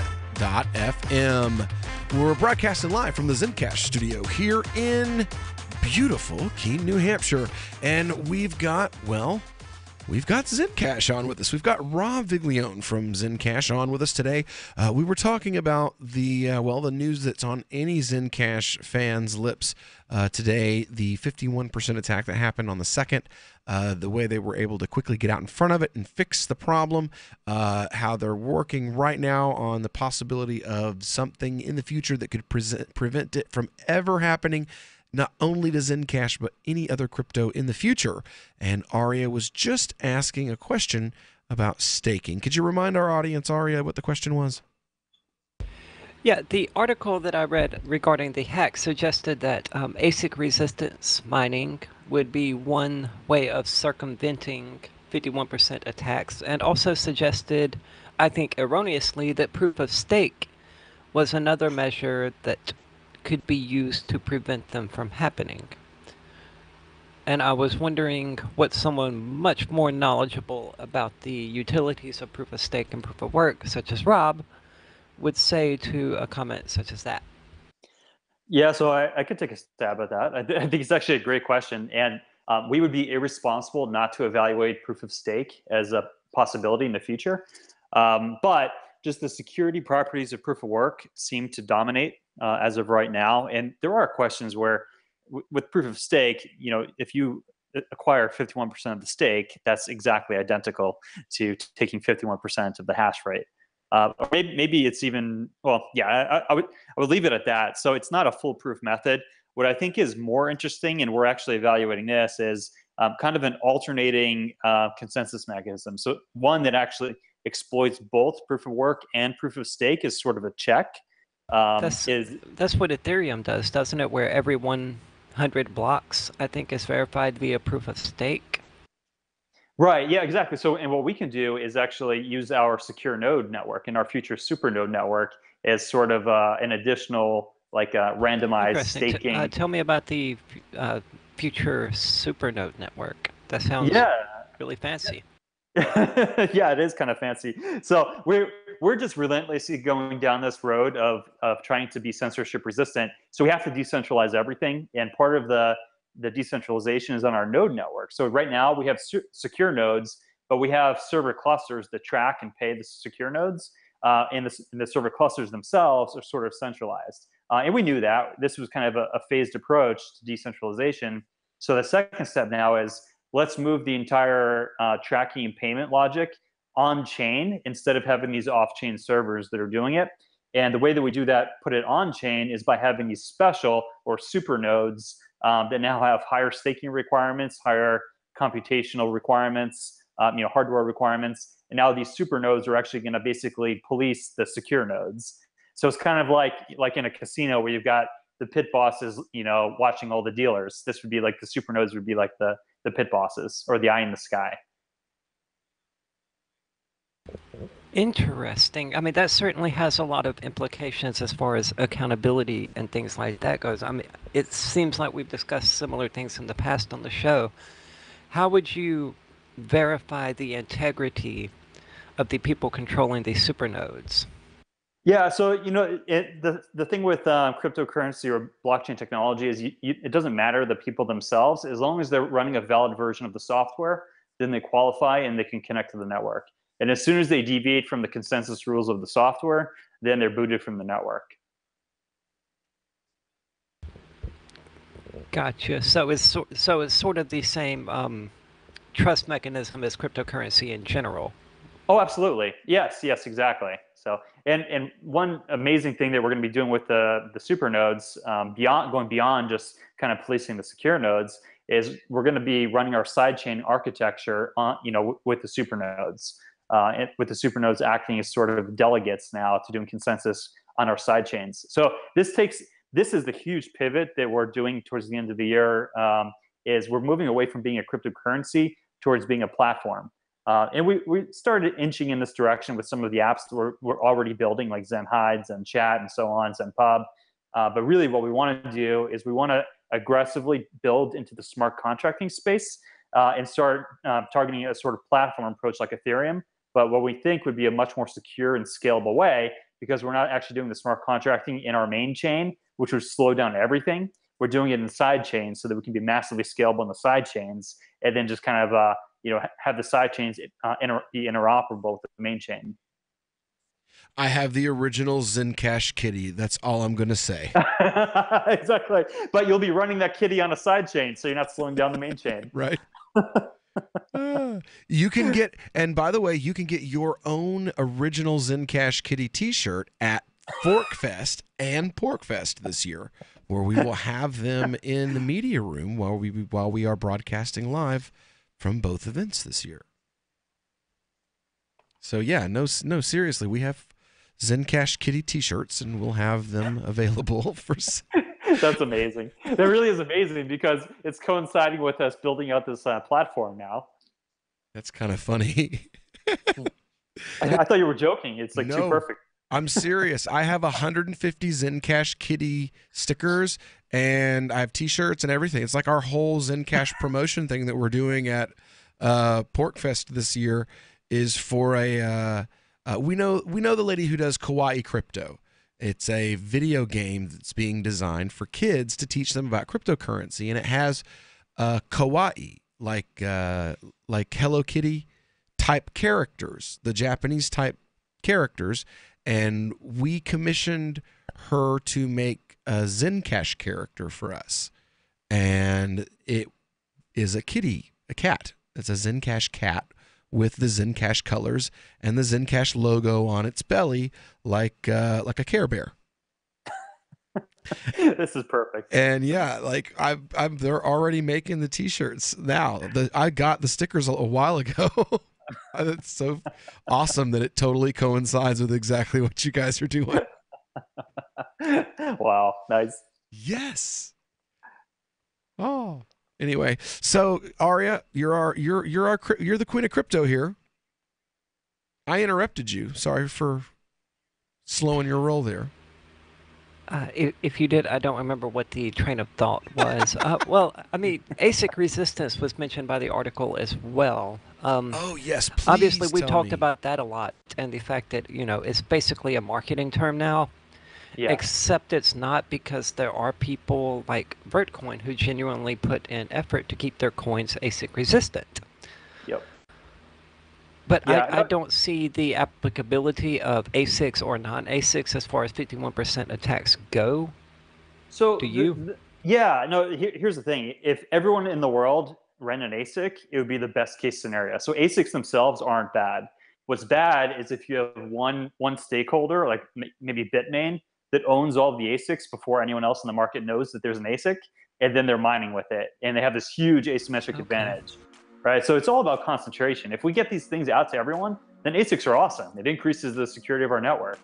But it sucks for the GPU miners who invested all this money in GPU hardware. So there's this trade-off, and sometimes some stakeholders don't want it, but hey, if everyone had an ASIC, the whole network's more secure, so that's a good thing. But we don't live in a world where everyone will have an ASIC. So I think that's the problem, and we should try to be ASIC resistant, because we want to decentralize and constantly decentralize everything.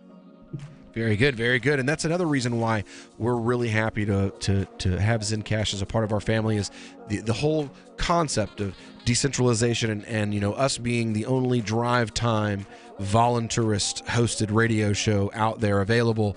Zencash's philosophy of decentralization fits right in with our own philosophy here at the Call to Freedom on LRN.FM, and we'll be right back. I love My Magic Mud. I drink a lot of coffee. I had stains on my teeth. Then I found My Magic Mud, and I was told it would remove stains. So I paid attention when I brushed the first time. My Magic Mud is black tooth powder, and the difference it made in my teeth in one application was noticeable. With 4, my teeth were as white as you normal folks out there. Please go to mymagicmud.com and buy a jar. There's 150 applications for $25. You can use Bitcoin, mymagicmud.com. Is spreading the message of liberty, cryptocurrency, and peace around the globe worth $2 per month to you? As you may already know, in addition to our internet feed, LRN.FM broadcasts on free-to-air satellite across North and Central America, as well as Sub-Saharan Africa. And we've been available on satellite for free 24/7 since 2010. The LRN.FM free-to-air satellite signal is reaching some of the most oppressive regimes in the world, and there's no doubt our ideas are making an impact. You can learn more about the channel's impact by watching the 3-minute video at fund.lrn.fm. If you'd like to help free minds globally with our ideas of liberty, cryptocurrency, and peace, you can donate as little as $2 per month via fund.lrn.fm. You can help us continue and expand our satellite broadcast to multiple continents. Visit fund.lrn.fm today, and thank you for your help. Don't forget to share the link on social media. That's fund.lrn.fm. Did you know you can listen to LRN.FM via our free-to-air satellite channels? We have channels over nearly all of North America and much of Africa. All you need is an affordable receiver and a dish as small as 30 inches. There are no monthly fees. Learn more at sat.lrn.fm. Plus, if you are a broadcaster or want to be one, this is a good delivery method for our content. See our coverage maps and get details at sat.lrn.fm. That's sat.lrn.fm. sat.lrn.fm. Ross Ulbricht was convicted in early 2015 of running the infamous Silk Road Underground Market. The Silk Road was a gift to humanity and helped reduce the harms brought on by drug prohibition. For this good deed, Ross has been sentenced to life in prison with no possibility of parole. Now, an appeal is Ross's only chance, and he needs your support. Please visit freeross.org, where you can contribute via various methods, including Bitcoin. Visit freeross.org. That's freeross.org. Here's a chance to do a little activism while you're cruising Facebook, Twitter, or Google+. Between the LOL cats, the recipes, the hot girls, and the inspirational sunrise memes, Free Talk Live's posts pass by your newsfeed. Like them, comment. It gives us more exposure. If you don't see our posts, click like at facebook.freetalklive.com and then hover over it to click Get Notifications. It's an easy way to spread the ideas of liberty a bit further. I know you're busy, but you can spare that 1/10 of a calorie it takes to click on something. facebook.freetalklive.com. At Greyhound, we're committed to providing our customers with an exceptional travel experience, and that's why we've outfitted our 2014 line of motor coaches with new deluxe roadway seating that's moderately less disgusting than our traditional fare tickets. For a flat surcharge of $35, customers can upgrade to our exclusive deluxe seating area, where select seats have been refurbished with premium upholstery, boasting significantly less crumbs and Wendy's bags stuffed between the seats, guaranteed to leave you somewhat less repulsed than you are normally. Relax in the comfort that when your feet stick to the floor, they'll be sticking to up to 65% less indeterminate dried fluids. Passengers who upgrade to our elite seating experience will have the option of personalizing the garbage surrounding their seat with a pre-ride selection process, as well as a priority boarding feature where they'll be able to settle into their high-end motor coach accommodations without having to navigate through a crowd of inebriates, ex-convicts, and the morbidly obese. And from all of us at Greyhound, happy travels. This is the Onion News Network. This is the Liberty Radio Network, broadcasting the latest liberty-oriented audio content 24 hours a day at LRN.FM. You are listening to Call to Freedom's Crypto Hour, brought to you by Helium.com.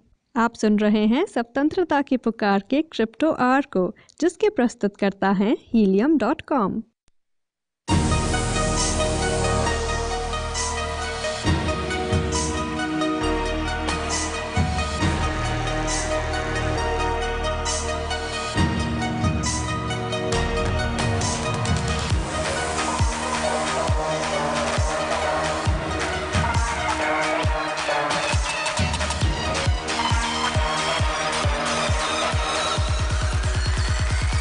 Godzilla.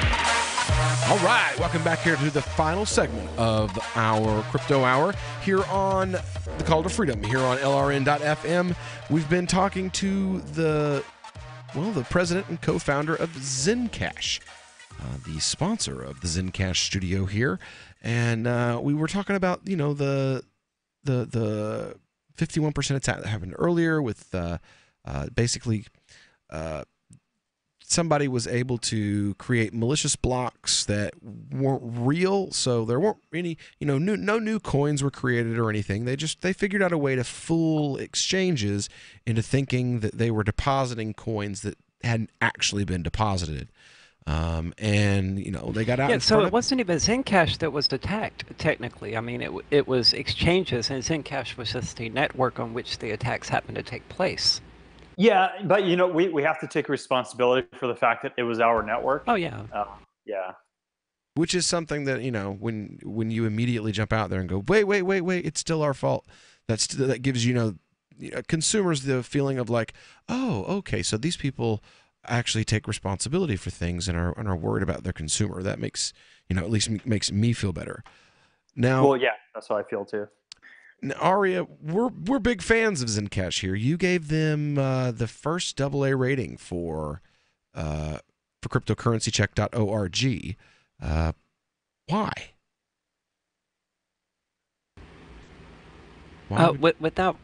Without looking at it, I wouldn't be able to tell you off the top of my head.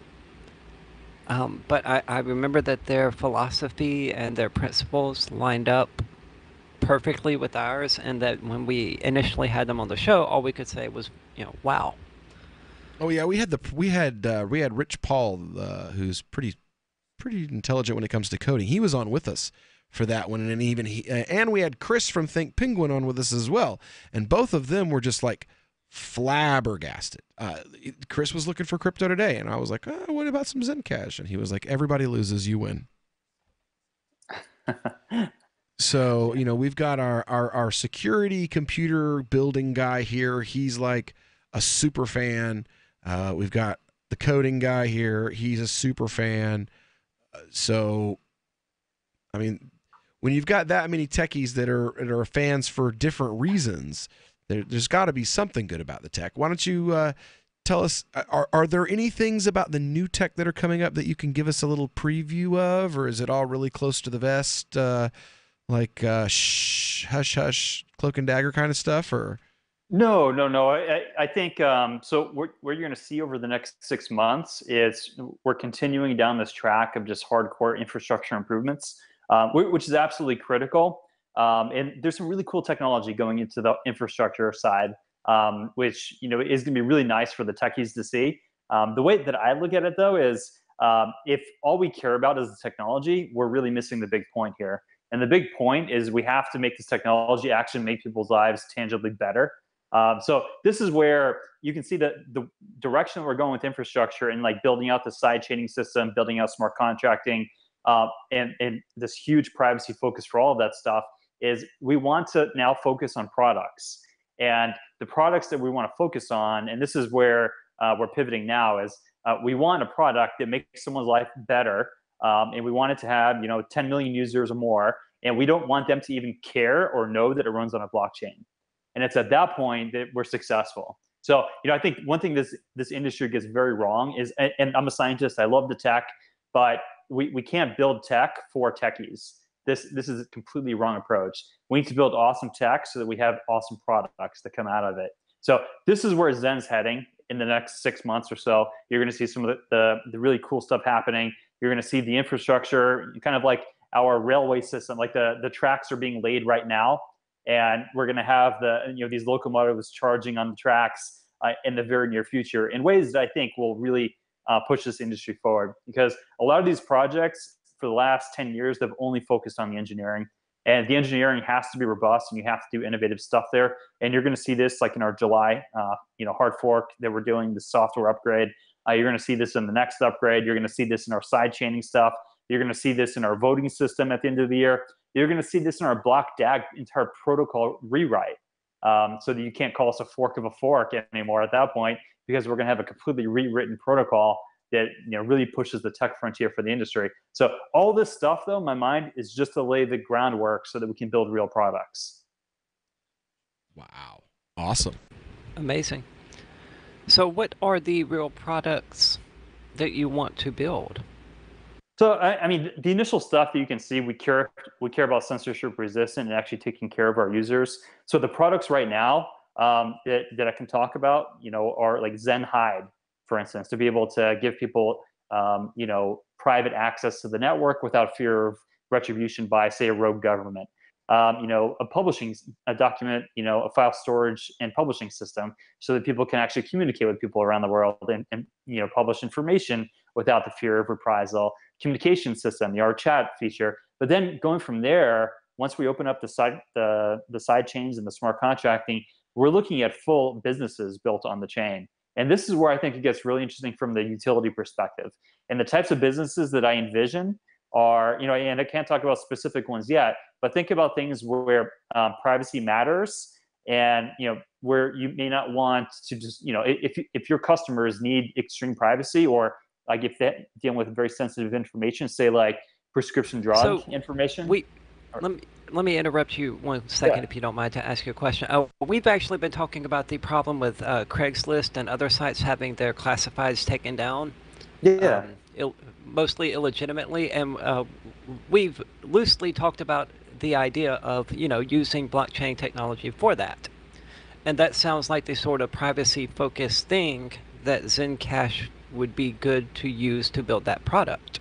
Oh, absolutely, absolutely. Because now you could, if we were to build the products with this technology, now the core thing about what sets us apart is we use zero-knowledge cryptography. So you can publish information and not reveal the details behind it. So you could publish something, and then you can selectively disclose who you want to be able to view what you published, and then you can selectively disclose what aspects you want them to be able to view. So you could, for instance, build up kind of an on-chain repository of certain information, say, like your health information, and then you could disclose certain parts of this health information, say like your blood type, without disclosing the full gambit of your information. And where this comes in handy, the vision that I really see for this in the future is I want to create basically like a de facto universal basic income for everyone in the world that has nothing to do with politics, this what I consider toxic redistributive politics. I want people to be able to earn money based on their digital footprint. And we can make this happen with our technology. And this to me is the big future of what I see is we build this huge app ecosystem where people can control their own data and monetize their own data selectively.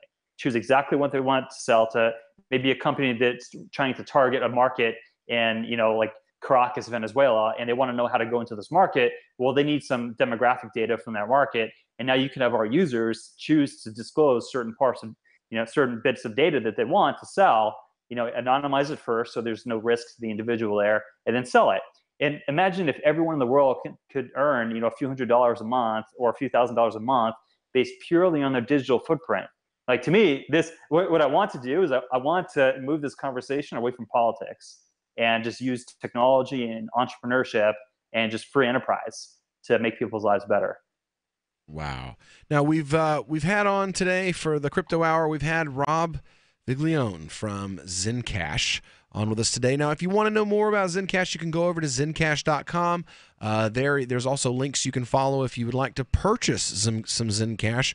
It's down a little today, in my personal opinion. You know how it goes around here. If you want to win when I win and lose when I lose, you can take my advice or you can leave it. And that's what I'm doing. I'm buying some, so because it's lower than where I'm used to it being, and that's usually what I do. I mean, isn't that the mantra of the crypto industry, to buy the dips? Well, here's a little dip, and here's a little tip. Go out and grab yourself some Zencash today. Again, this has been Rob Viglione. We're very happy to have had you with us today. Again, thank you for being a part of the Call to Freedom family. We look very, very, very, very forward to promoting you guys at PorcFest and ForkFest this year. Again, zencash.com if you want to learn more. Thanks, Rob. Yeah, thank you guys very much for having me. All right, you guys, you take care, bud. Now, we'll be back in just a little while with the third hour, the final hour of today's live broadcast of the Call to Freedom here on LRN.FM.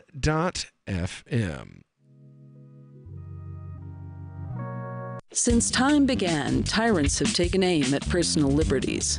Now there's a movie that aims back. The government has no more right to tell us what to put in our bodies than they have to take our guns or tell us what books we can read. 6 drug police were eaten by bears while raiding a marijuana farm. On your knees, you dirty hippies! Jesus. On your knees! What's the problem, officer? Today, many cops who enforce pot laws do so only because it provides them with cushy jobs, good benefits, and a chance to push people around. I was an undercover narcotics officer. The drug war is nothing but a farce. The Second Amendment says you gotta keep you and your get intact. Guns and Weed, The Road to Freedom. A film by Michael W. Dean and Nima Vadadi. DVD available now at gunsandweed.com or on Amazon. That's gunsandweed.com. Makes the perfect gift. Remember, that's gunsandweed.com. Now that you've found the Liberty Radio Network at LRN.FM, you may want to help expose others to our great programs. To assist you in doing so, you'll find resources at promote.lrn.fm, including details on how to get a free bumper sticker, quarter-page flyers you can print out and distribute, banners for your website, as well as files that will allow you to make your own custom banners and graphics. Visit promote.lrn.fm and help bring new listeners to the Liberty Radio Network. That's promote.lrn.fm. So you've signed the Shire Society Declaration and are planning your move to New Hampshire to be around more liberty-oriented people. Next, sign up for the Shire Society Forum at forum.shiresociety.com. There are a bunch of people there who are already in the Shire, and they want to meet you. If you're already in the Shire physically, you should also come by the forums. Remember, not everyone uses Facebook. New people are signing up for the Shire Society Forum every month, so drop in and say hello at forum.shiresociety.com. More of the Call to Freedom is coming up next, live after the news on the Liberty Radio Network at LRN.FM. From Keene in the Shire, the Liberty Media capital of the world, this is Daryl W. Perry, host of FPP Radio News for Monday, June 4th, 2018. Silver is trading at $16.50 per ounce. Gold is valued at $1,296 per ounce. Zencash is trading at $27, and the average price of Bitcoin is $7,526. Antiwar.com reports the U.S. war in Afghanistan continues to go poorly, and the latest data on casualties underscores just how rapidly things are worsening. In May, 1,762 people were killed and 1,190 were wounded. That's an increase of 42% over the previous month. Some of this reflects the continued ratcheting up of the Taliban's spring offensive, but the offensive was already going for much of April, and unlike in early years of the war, there isn't the same winter lull that used to precede the new offensives. U.S. troops are deep into their 16th year in Afghanistan, and while Pentagon brass continues to make vague claims of progress and turning the corner, Afghan forces control less territory than ever, and U.S. troop deployments are less about winning at this point and just slowing the rate of losses. Even the capital city of Kabul is practically under siege, with heavy casualty attacks happening disturbingly often. The ability to travel around the country is virtually non-existent, with U.S. forces relying less on convoys and taking helicopters most places they need to go in the name of safety. General John Nicholson, the U.S. commander, said infiltrating Kabul is easier than we would like, but other than throwing more troops at the problem, they don't seem to have any idea how to fix the problem. For over 40 years, Roberts & Roberts Brokerage has been a trusted source for buying and selling precious metals. Gold, silver, platinum, and palladium. They don't feed the banks. They're Bitcoin preferred and have removed the minimum purchase amount for all orders paid in the digital currency. Call Roberts & Roberts Brokerage today for knowledgeable advice on buying and selling precious metals and a forward-thinking approach to new technologies. 800-874-9760 or visit online at rrbi.co.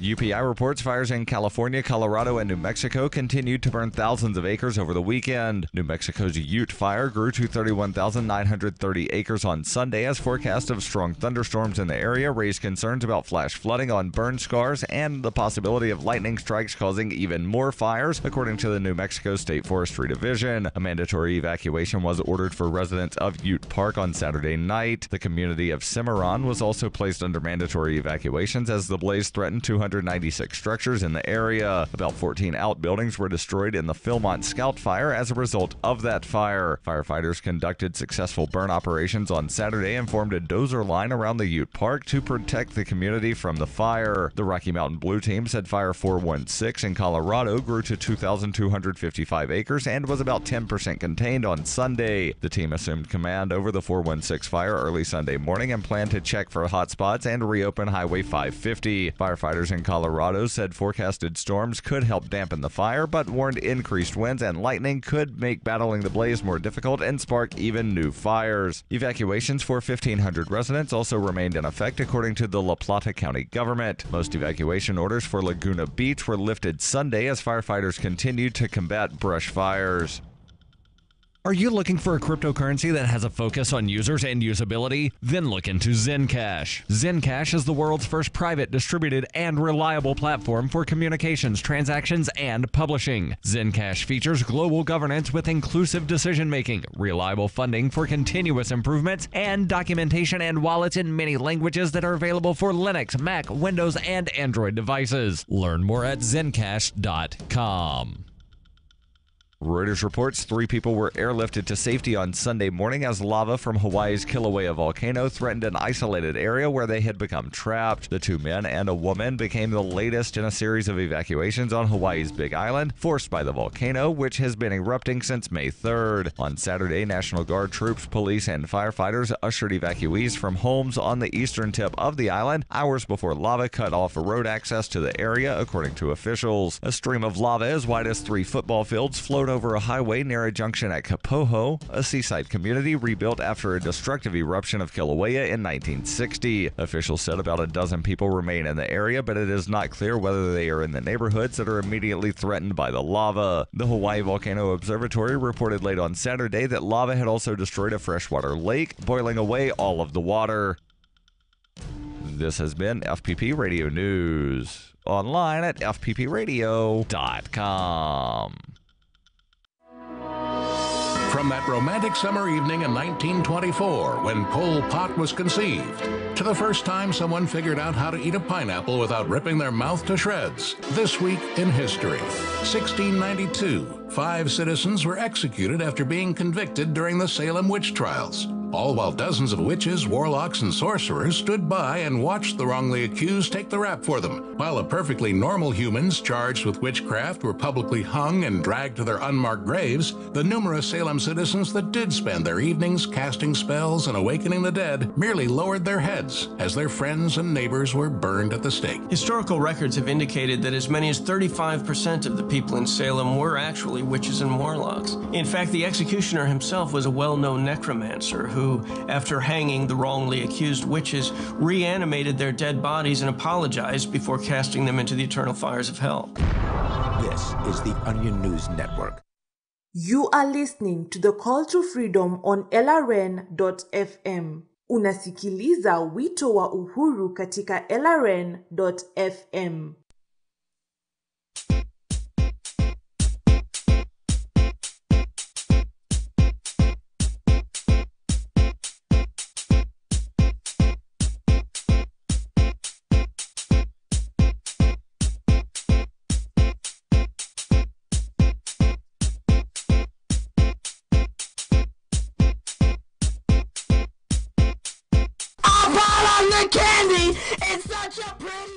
Oh, jeez. Yeah, what was that? That was not the song we were trying to play for you That was guys. Tom getting his radio clean version of what we were actually trying to play. Mine? I just said, let's see if there is one. No, I hate it. And then you played it without even previewing. I'm just trying to keep us on the air while still playing the cake song. Yeah. Well, let's play like 10 seconds of the dirty just version. the Chappelle Show. You can't though. No, you just play the part that gives them the flavor for why we played that song, and then cut it off. I heard it several times during the commercial. I have no idea why we were playing it. I couldn't understand a thing that person was saying. It's a piece of cake to bake a pretty cake. You gotta do the cooking by the book.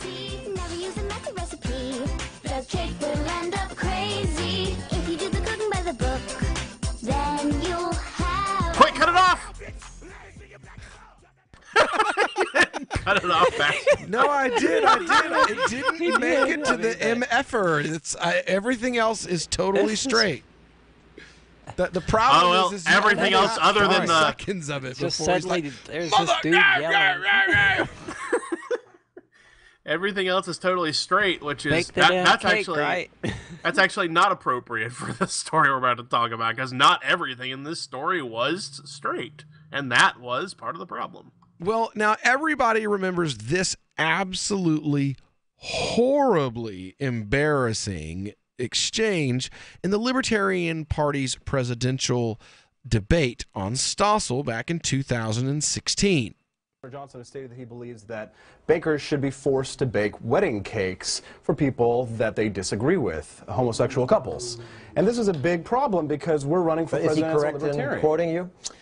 Yes, but I think that if you discriminate on the basis of religion, I think that that is a black hole. Look, I think you should be able to discriminate for stink or you're not wearing shoes or whatever, but I'll tell you what, if we discriminate on the basis of religion, to me, that's doing harm to a big class of people. And right now, should a Jewish baker be required to bake a Nazi wedding cake? I think Muslims right now in this country... I think Muslims in this country would be banned by all sorts of businesses right now because it would be the popular thing to do. So the Jewish baker should have to bake the cake for the Nazi wedding. That would be my contention, yes. And the example. Hold on, to Gary Johnson, shoes are more important than your religious beliefs. Well, here's a really funny thing. This was John Stossel, right? So this is a libertarian audience with a libertarian host and other libertarians in the debate circle. I was on Dean Obeidallah's radio show. So we're talking CNN, Joy Behar, The View level liberal here, okay? On his show. So his show, his home field, so to speak. And I gave a simple and succinct argument for freedom of association for not forcing Jews to bake Nazi wedding cakes by simply putting the shoe on his foot. Look, you're Arab, you're Muslim. Your dad runs a falafel shop, no pun intended. And some jackoff walks in the door, he's wearing a t-shirt. I know these exist because I've had a person come into a business that I've worked at wearing one that says, like, I'm the infidel that Allah warned you about, and on the back it says, kill all Muslims. Now, do you want your dad who runs the falafel shop to be able to look at that guy and say, I don't want to serve you? And he says, yes. So, then you believe in freedom of association and you don't agree with the Civil Rights Act. You don't agree that people should be forced to serve someone or do business with them, and that it can be self-preservational to be able to do that. And he was like, I've always wanted to say that people that believe in freedom of association are racists, but I can't now because you made me look at it from the perspective of someone I love and want to protect. Why couldn't Gary Johnson do that? In a libertarian audience at a libertarian event with a libertarian host surrounded by libertarian candidates. And they were cheering against him. Because he was saying that who ended up being the winner of the Libertarian Party's presidential nomination is less pro-liberty, it turns out, than the United States Supreme Court, which is made up of, half Democrats now? And specifically, two of the people who joined in this opinion, it was a 7-2 opinion, two of the people who joined in this opinion are the two biggest statists on the court, Stephen Breyer and Elena Kagan. Stephen Breyer in particular, anytime you hear somebody complain about federal sentencing policy, Stephen Breyer literally wrote it. And then as a judge on the bench was the guy who ruled it constitutional when half the rest of the court said it wasn't. He's the biggest statist on the court. He said that what happened in this case, that the Civil Rights Commission did wrong by the baker.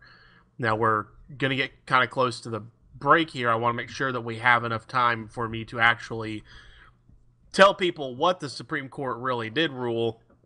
because there is a lot of misconception, and unfortunately, misconception too far in the direction of freedom of association, because what they actually ruled here ended up being pretty it's pretty case specific. And frankly, what they ruled was that the Colorado Civil Rights Commission is full of bigoted jerks and hung themselves in this case. And that's ultimately what happened. But for those who are wondering, why are you playing this song about a cake, and why is Lil Jon on the radio, and why is Will talking about this? If you haven't caught the news, then the Supreme Court's decision came down today in Masterpiece Cake Shop versus Colorado Civil Rights Commission, the Bake the Cake case. The gentleman who from 2012, the first one, who was punished by the Colorado Civil Rights Commission for declining to bake a cake for a gay wedding celebration. And by the way, it was a wedding celebration and not a wedding, because in 2012, gay marriage was still illegal in Colorado. And in Mississippi until 2006, I think. Well, it says here that the court held that the Colorado Civil Rights Commission showed hostility toward the baker based on his religious beliefs. The ruling is a win for Baker Jack Phillips, who cited his beliefs as a Christian, but leaves unsettled broader constitutional questions on religious liberty. Today's decision is remarkably narrow and leaves for another day virtually all the major constitutional questions that this case presented, said Steve Vladeck, a CNN Supreme Court analyst and professor at the University of Texas School of Law. It's hard to see. By the way it's set up, Tom, they're not actually allowed to make such a broad ruling on something that wasn't actually brought before them, right? Like the Baker came before them and said, hey, the Civil Rights Commission discriminated against me. And that was what the Supreme Court was dealing with. They couldn't simultaneously say, okay, well, we're going to address this tangentially related issue. Well, when if they had to reach the broader issue to resolve this dispute, then they could have. We'll talk about when we get back why they didn't have to get that far. That's right. When we get back, we're gonna let our legal minds. See, this is why it's great to have a legal eagle on the team. We're gonna let Tom Gray and his multi-$1,000 degree jump into this and dig around for a little while and tell us, what are the real legal implications? Will this protect you as a business owner? Does this set a precedent of some kind? Will this have any lasting effect for Americans and freedom of religion or freedom of association? We'll find out when we get back here on the Call to Freedom here on LRN.FM. The new 4th edition of Healing Our World, The Compassion of Libertarianism, will take your understanding of liberty to a deeper level and has over 1,300 updated references, new cartoons, and a foreword by Dr. Ron Paul. With discounts for multiple book purchases, the 4th edition of Healing Our World is a great gift for the liberals, pragmatists, environmentalists, and Christians in your life who think libertarianism is cold-hearted. Get yours today at healing.freetalklive.com and use promo code FTL for a $5 discount. The Shire Free Church offers a sanctuary to those seeking an escape from state churches. The Shire Free Church is an interfaith, diverse group of people that may not share identical theological beliefs. As a member in or minister of the Shire Free Church, you are a sovereign individual and may be the faith of your choice. We don't claim to have all of the answers. We are open to all peaceful people. We want to learn from each other. What unifies the Shire Free Church and its diverse members is peace, love, and liberty. There are many paths to God, one for every individual. The Shire Free Church does not define a specific path beyond those parameters that must be your foundation. Peace as your way, love as your guide, and liberty as your light. Learn more at church.shiresociety.com. That's church.shiresociety.com. LRN.FM is proud to announce our official listening apps for Android and iOS devices. Now you can easily tune into our streams anywhere, anytime on your smartphone or tablet. Just visit apps.lrn.fm or search for LRN.FM in the Android or Apple app stores. Please download, rate us 5 stars, then share the link on your social media, and let your friends and family know how you're listening to LRN.FM. Download it now, free at apps.lrn.fm. Cell 411 is a free app for Android and iOS that replaces government-controlled 911. Cell 411 allows you to preset a group of friends or private organizations to show up at any emergency. Cell 411 is a nightmare for the state because it proves their so-called services aren't needed. Cell 411 has had thousands of installs, and of course it's covered by the BIPCOT no government license. Cell 411 because your friends won't shoot you when you're in trouble. Without the government, who would build the emergency services? You and Cell 411. Get it today at getcell411.com. There are lots of ways to listen to Free Talk Live. Our podcast has been around since podcasts began, and now the FTL feed is loaded with content besides our full show archives. Did you know that we make it easy for you to customize your podcast subscriptions? We have different feeds, one that includes only our full shows, one with just the Daily Digest, and one with just the Edgington Post. You decide what you listen to. It's quick and easy to customize your feeds at feeds.freetalklive.com. That's feeds.freetalklive.com. Why did you move to the Shire? I moved here to the Shire because there's other people around who take liberty just as seriously as I do. I moved to the Shire because I saw videos of people challenging authority and thought that I could get support myself. It called to me, like, do this right now. I wanted to be around people like me who got it, and once I got here, I knew there was nowhere else that I wanted to be. I've always wanted to change the world, so I moved to the Shire to join people who were actually working towards doing the same thing. The people here are awesome, loving, and positive. It was for the adventure and for the feeling of something important is happening here, and I just wanted to come to sort of be part of that. Visit ShireSociety.com to read and sign the Shire Society Declaration and learn the reasons why, if you love liberty, you should immigrate to the Shire. Plus, add yourself to the Shire map at ShireSociety.com. That's ShireSociety.com. You can sign up to receive the latest about the Liberty Radio Network via our email updates at updates.lrn.fm. That's updates.lrn.fm. You are listening to the Call to Freedom live on LRN.fm. تستمعون إلى نداء للحرية مباشرة على LRN.fm.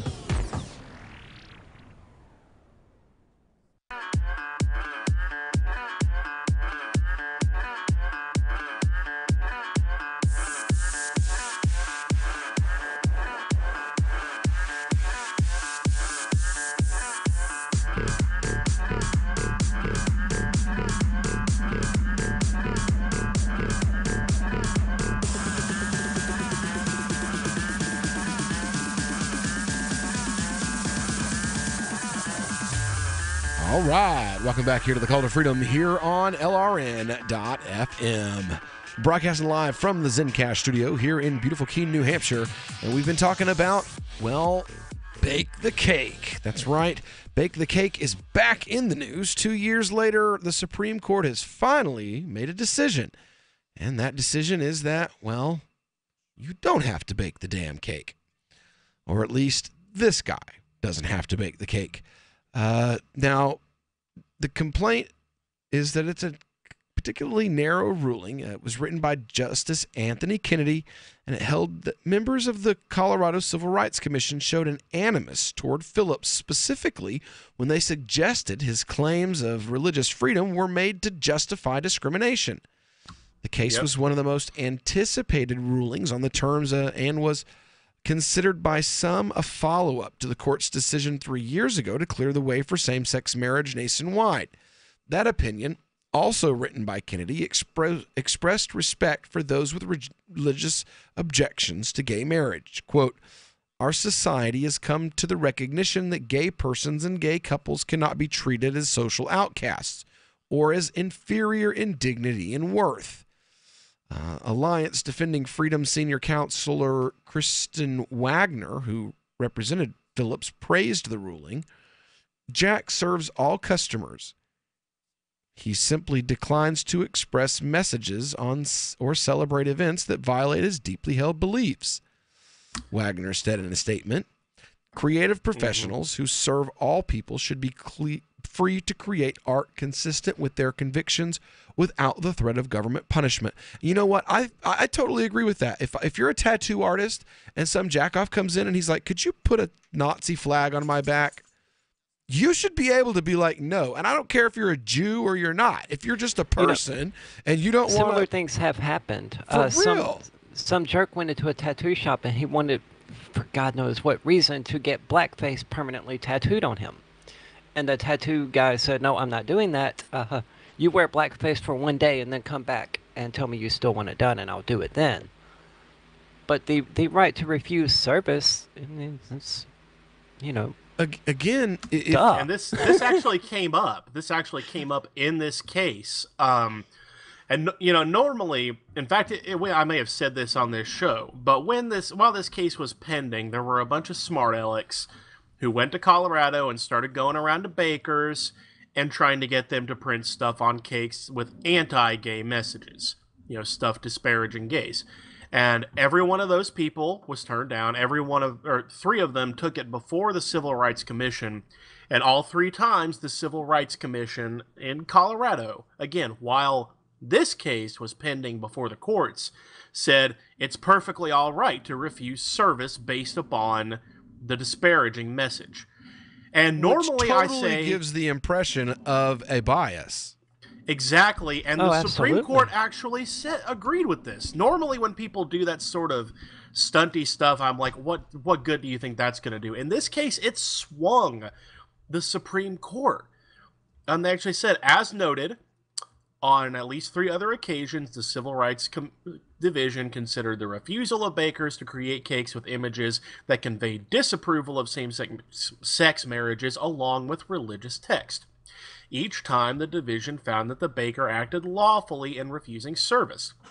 The treatment of the conscience-based objections at issue in these 3 cases contrasts with the Commission's treatment of Phillips's objection. So it actually helps swing the case. But, I want to emphasize, though, the Supreme Court didn't find an exemption to civil rights laws like Colorado's civil rights law for genuinely held religious belief. The discrimination that ultimately swung this case actually happened during the hearing itself before the Colorado Civil Rights Commission, because while the Masterpiece Cake Shop was appealing this fine, the ruling by the division, the members of the Civil Rights Commission itself actively disparaged the guy's religion in front of him. Here's the quote. So it's like the cop who said the N-word during the OJ trial. It's almost exactly like that. It's similar to that, but it would be more like if the judge said it. If the judge said, well, I don't believe you because you're an N-word. So here's the quote that triggered the court the most. This is something that a commissioner said to Phillips on the second meeting of the Colorado Civil Rights Commission. Quote, I would like to reiterate what we said in the hearing or the last meeting. Freedom of religion and religion in general has been used to justify all kinds of discrimination throughout history, whether it be slavery, whether it be the Holocaust. That's wrong. Yeah, the Supreme Court agreed. Okay, good. So he goes on, he says, we can list hundreds of situations where freedom of religion has been used to justify discrimination, and to me, it is one of the most despicable pieces of rhetoric that people can use. And the Supreme Court goes on to say, to describe a man's faith as one of the most despicable pieces of rhetoric that people can use is to disparage his religion in at least 2 distinct ways. By describing it as despicable, and also by characterizing it as merely rhetorical, something insubstantial or even insincere. The commissioner even went so far as to compare Phillips's invocation of his sincerely held religious belief to defenses of slavery and the Holocaust. This sentiment is inappropriate for a commission charged with the solemn responsibility of fair and neutral enforcement of Colorado's anti-discrimination law, a law that protects discrimination on the basis of religion as well as sexual orientation. And they go on to say, nowhere in the proceedings before the Supreme Court or anywhere else did the commission disavow those statements at all. all along the way, they stood by the commissioner's Well, of course they statements. did. I mean, So yeah. And the trans atheist would have to say that the Colorado Civil Rights Commission was 100% in the wrong. I don't have a great deal of respect for religious beliefs, but I do have a great deal of respect for the religious believers who hold them. And to me, that's the difference. I mean, Right. I may not be a Muslim, I may not be a Christian, but to denigrate either one of your religions simply because I don't believe it, that's no better than you saying, "Oh, you know, you're insane because you think you're a girl." Right. And here's the thing, though. In order to get around this ruling, all that governments will have to do going forward is whenever one of these disputes comes before them, they'll just have to say, we respect your religious belief and believe it is sincere, but we're still going to apply the law to you. That's all. And that's why this is being called a narrow decision. It protects absolutely no one from the exact same behavior, as long as the next government agency isn't as stupid as the Colorado Civil Rights Commission was.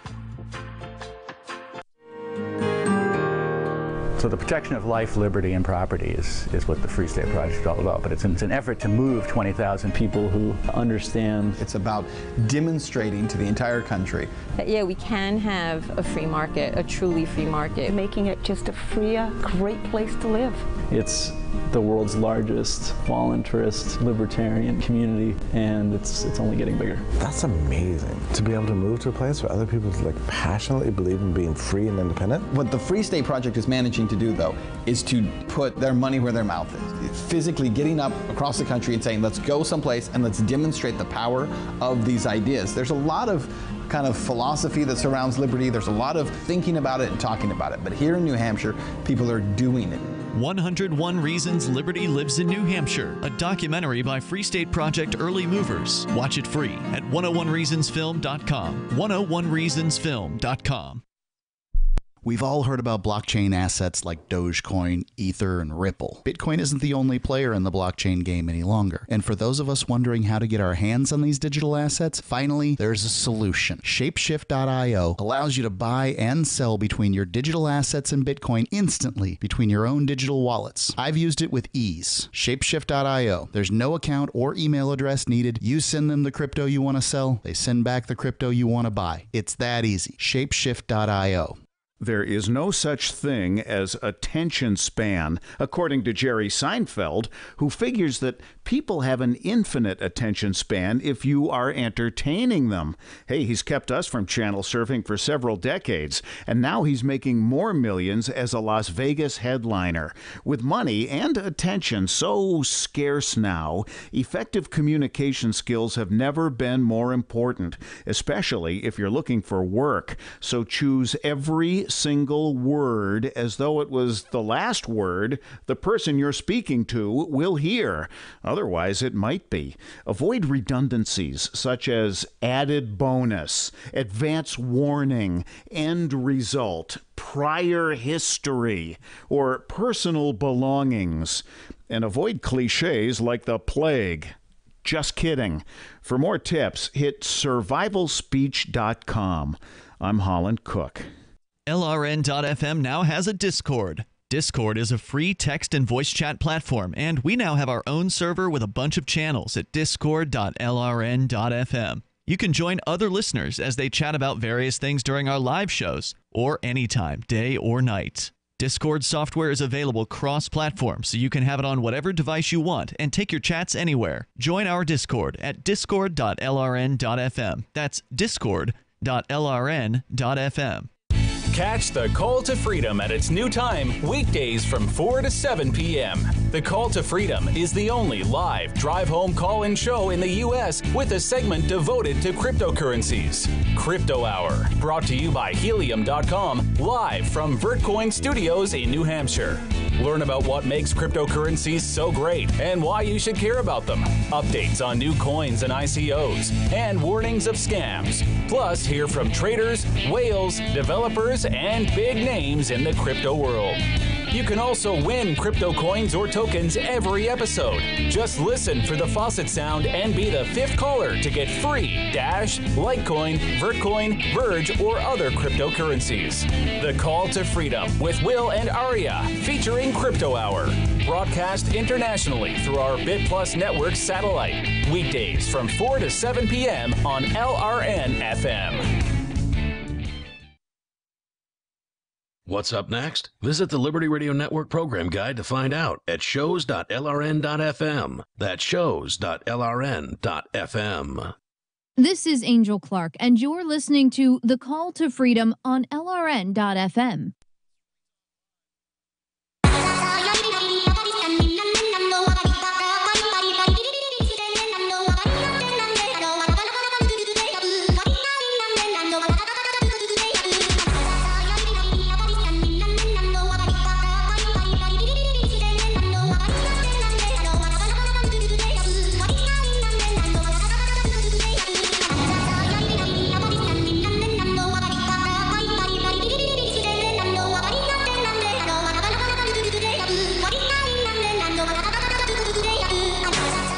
All right, welcome back here to the second half of the last hour of today's live Monday afternoon broadcast. It's Monday, right? Yeah. Yeah. Yeah. I'm only here on Monday, so. Yeah, just making sure. And you heard that, right? That's that's the little anarchist tax prep lady herself, Mel, joining us before before Free Talk Live. I'm fasting today. I'm sorry. My brain's that'll not do working. So, anyway, I'm at that point of the day where my brain just is like, sugar or go to hell. Well, it's like if you don't put gas in your car and you try to drive it, your car's like, nah. Nah, I ain't doing it. Anyway, moving on from gay wedding cakes and should Jews bake Nazis in wedding cakes, or are Nazis forced to bake Jews into wedding cakes now? Or those are entirely different things than gay cakes and Nazi cakes. But something a little more entertaining than that is what I find at least kind of amusing. Not the reason why, because when you hear it, you're going to be really unhappy. Oh, that's right. We will. Not today, though. We'll have him on the show tomorrow, hopefully. An Albanian immigrant is suing U.S. Customs and Border Patrol in federal court. Why? Well, because who would think that people that live off of stolen money will actually steal it themselves sometimes? Who would have thunk it? They took his life savings through civil forfeiture when he was attempting to fly to Albania. Rustem Kazazi, 64 years old, said in court filings that customs agents... See, that was his first mistake, not being white. Well, he said in customs agents seized nearly $60,000 in cash. Kazazi was transporting to Albania. They accused him of using it for the purpose of crime. Kazazi told the Washington Post that he intended to use the money to repair family property in the country, saying corruption in Albanian banks made him nervous to wire the money.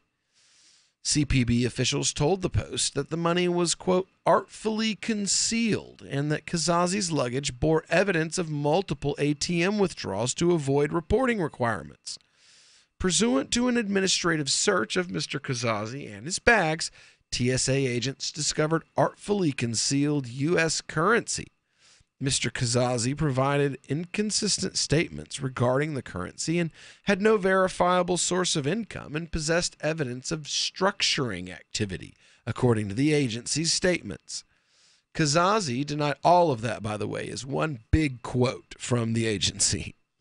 Kazazi denied these allegations, argued in a motion to return the currency that the agency is violating federal law by not returning the money to him or charging him with a crime. I began to worry about they were trying to steal money from me for themselves, he said in court filings. Civil forfeiture, or the act of seizing money or property suspected to be involved in criminal activity, is widespread at the federal level. despite concerns about the practice's constitutionality. That's so funny. They think that the federal government cares if it's constitutional. That's so cute. I remember when I used to feel like that, like over a decade ago. The practice allows the federal government to seize more than $2 billion in assets last year, which the Post noted was comparable to FBI statistics on property and money stolen annual in residential burglaries. So $64,000 in total that this guy had robbed from him. 64-year-old. And just Albanians, actually, they look like they're Greek, so they really kind of are white. Not white enough. Yeah, they're not white as I am. Or you. Yeah, I can get away with it. I'm white and a woman, so yeah, I'll be fine. I have a beard, though, and for some strange reason that, like... Yeah, if they know you're Muslim, then you're Muslim, not white. Yeah. Tell that to a liberal, because... I do. They totally don't get that. They're like, no, you're white. So you're a white identity. And I'm like, no. When they look at me, they hate me more than they hate you. Yeah, like if you're at an airport or something, and they probably like have your name and your like profile page up, and they're like, oh yeah, we need to search you extra good. Oh yeah, extra good. They ran my gummy bears. Well, they were gummy frogs. I bought destruction. I bought them at the airport. So they don't even know their own products. So like as I was going in, I was there for like a little early, and I was like, I'm not eating yet today. I might be a little weepish if I don't grab some candy just in case. So I just grabbed a bag of candy on my way into security because there's like a little bitty... Will, were you hiding AK-47s in your bags of gummy bears? Right. So I didn't take the bag of gummy bears out of my backpack.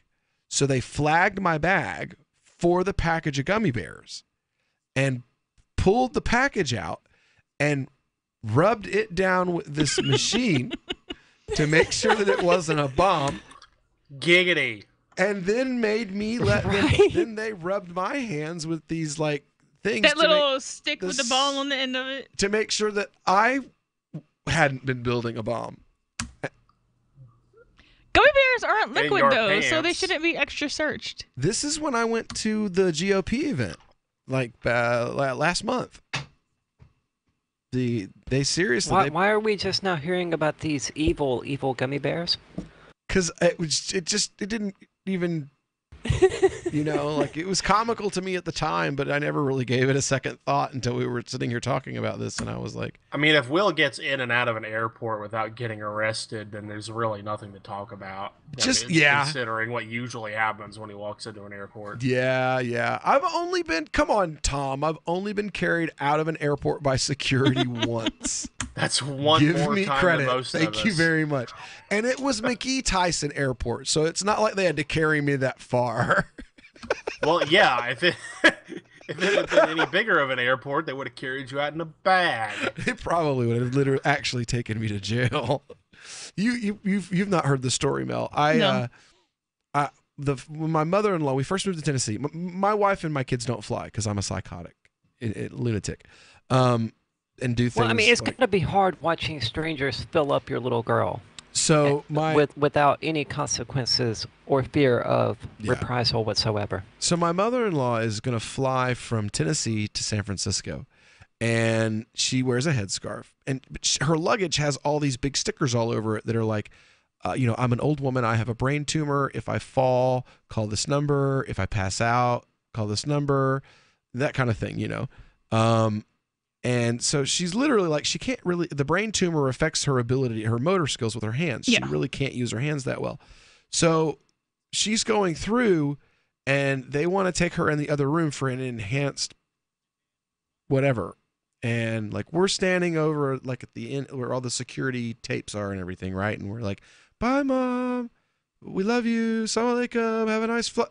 And then Don't say salam alaikum in the airport, first of all. That's why. Well, she's wearing a headscarf. It's kind of hard not to know. And they pull her out, and I'm like, oh, hell no. And I'm heading to the security guard, through the barricades, not around. I'm not like walking around the like zigzag. in line, yeah. No, like I'm just, because it's Mickey Tyson, so there is no line. I'm just pushing the things over, like y'all get out of the way. And I'm flipping out at the same time. And I got picked up by 2 security guards and carted to the front door. Literally picked up. Literally, physically picked up.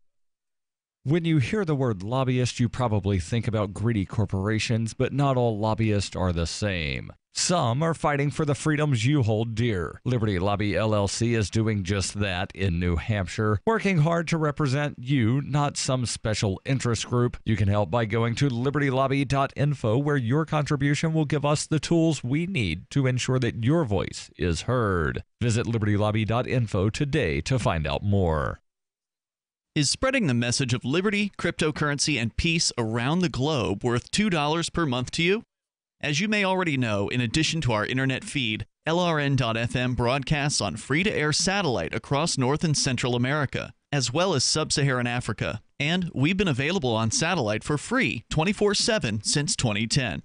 The LRN.FM free-to-air satellite signal is reaching some of the most oppressive regimes in the world, and there's no doubt our ideas are making an impact. You can learn more about the channel's impact by watching the 3-minute video at fund.lrn.fm. If you'd like to help free minds globally with our ideas of liberty, cryptocurrency, and peace, you can donate as little as $2 per month via fund.lrn.fm. You can help us continue and expand our satellite broadcast to multiple continents. Visit fund.lrn.fm today, and thank you for your help. Don't forget to share the link on social media. That's fund.lrn.fm. Did you know you can get news updates about what's happening with the Liberty Radio Network delivered in the way you prefer? You can sign up for our email updates at updates.lrn.fm. Plus, you can stay in the loop by joining our Facebook profile at facebook.lrn.fm or follow us at Twitter at twitter.lrn.fm. It's all free, so sign up now at updates.lrn.fm for news updates delivered to your email box, facebook.lrn.fm to follow our Facebook page, and twitter.lrn.fm to receive our tweets. Hi, this is Mark Edge of Free Talk Live. Michael W. Dean's book, User's Manual for the Human Experience, changed my life. In a culture that attempts to turn you into a compliant victim, this book gives you implementable steps on everything from how to be aware of your environment, walking down the street, to business, to how to handle a toxic person in your life. If you're a human, you need to read this book at least once. Go to Amazon and get the Kindle version, or paperback, or an audiobook of A User's Manual for the Human Experience. Imagine someone in your community getting in their car, turning on the radio, and hearing the Liberty Radio Network. You can make that vision a reality with your own micro radio station. Visit broadcast.lrn.fm to learn how you can put our programs on the air in your area. You can have LRN.FM running around the clock, and you can even add in your own local shows. Building a radio station is simple, but programming isn't. That's where LRN.FM comes in. Learn more at broadcast.lrn.fm. That's broadcast.lrn.fm. Hi, I'm Derek J. To me, an activist's calling is to actively work to advance a cause. The cause for which I work is personal freedom. I believe my life is best when I engage in voluntary interactions and self-government. I reject the idea that anyone else has a higher claim to my life or my body than I do. I see people who call themselves the government as a threat to my personal freedom. I realize you may feel differently, but my relationship with the people who call themselves the government is completely involuntary. If Starbucks used some of its money to drop bombs, I wouldn't shop there. So why would I support the American empire? The empire does not require my consent. Derek J's Victimless Crime Spree. Watch it for free and order the Director's Cut DVD at victimlesscrimespree.com. That's victimlesscrimespree.com. If you enjoy LRN.FM, please contribute to your favorite shows via their websites and become an amplifier at amp.lrn.fm. That's amp.lrn.fm. You're listening to The Call to Freedom on LRN.FM. تستمتعون إلى برنامج نداء للحرية مباشرة على LRN.FM. let's focus our discussion first on marijuana, okay? Marijuana has a very distinct smell, okay? I'm going to pass around just a little tiny bit, and I want you all to take a smell so you know when someone is smoking marijuana near you.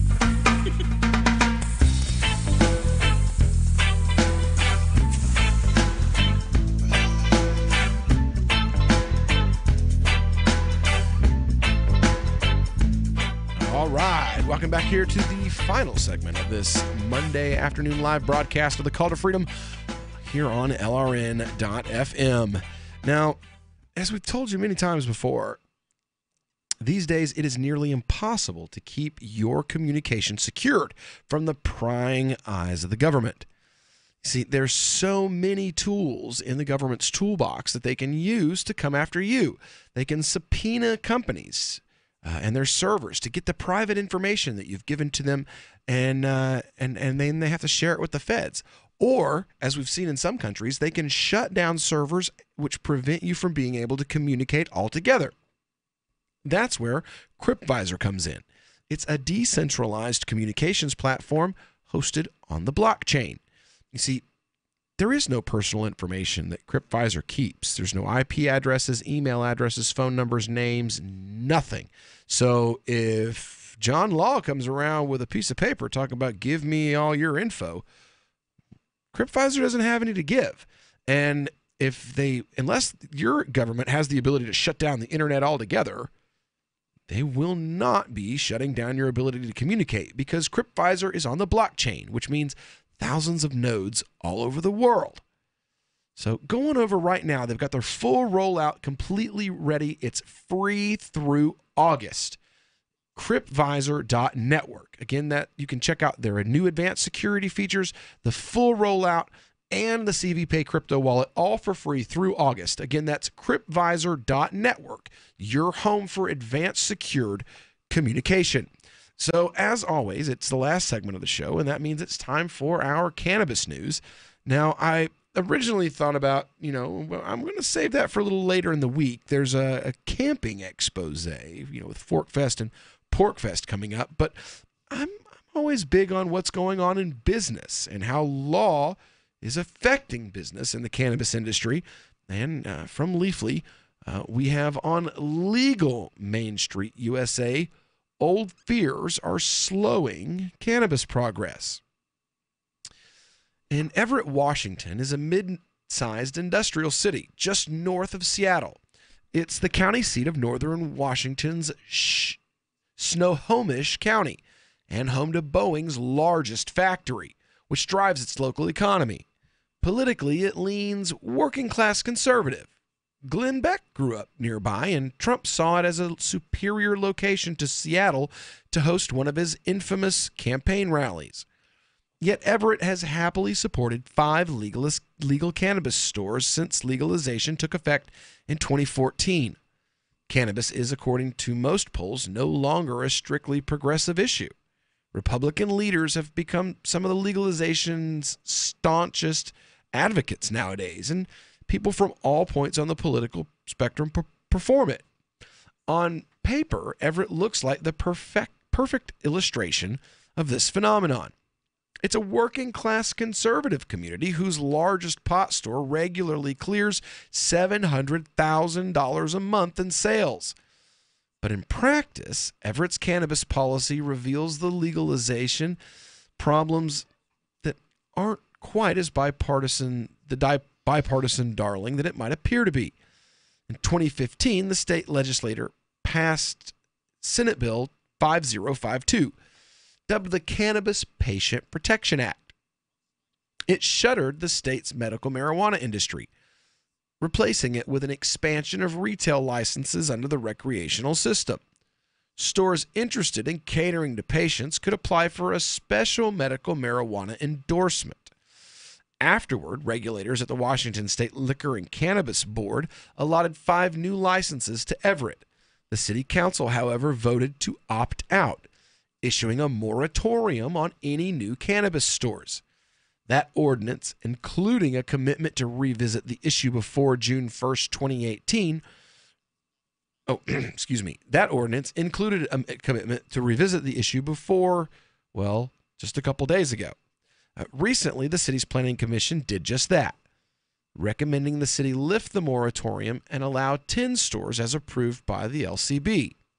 As a result, Everett's 5 remaining licenses are stuck in purgatory, as are the business owners who obtained them. The licenses have been approved and issued by LCB, but they're specific to Everett. The city's moratorium renders them useless. One of the expansion license holders, Gene Kulinovsky, who operates Cushman's, which has 2 other stores in Linwood and Mukilteo, has been campaigning for 2 years to overturn the moratorium. He said he's frustrated to have gone through the expensive LCB licensing process, which includes leasing a physical location for the shop, all for absolutely nothing. I think it's common sense that you'd allow 5 more shops here simply for accessibility and security. There's a black market out there, and what these shops do is undercut that black market, said Sean O'Sullivan, a lobbyist. As city council members were set to vote May 16th on a proposed ordinance that would have lifted the moratorium, lobbyists and advocates showed up in force. Supporters argued additional stores will help with everything from the opioid crisis to the local economy. 2 veterans in particular spoke about their experience using cannabis in place of opiates and advocated for increased access.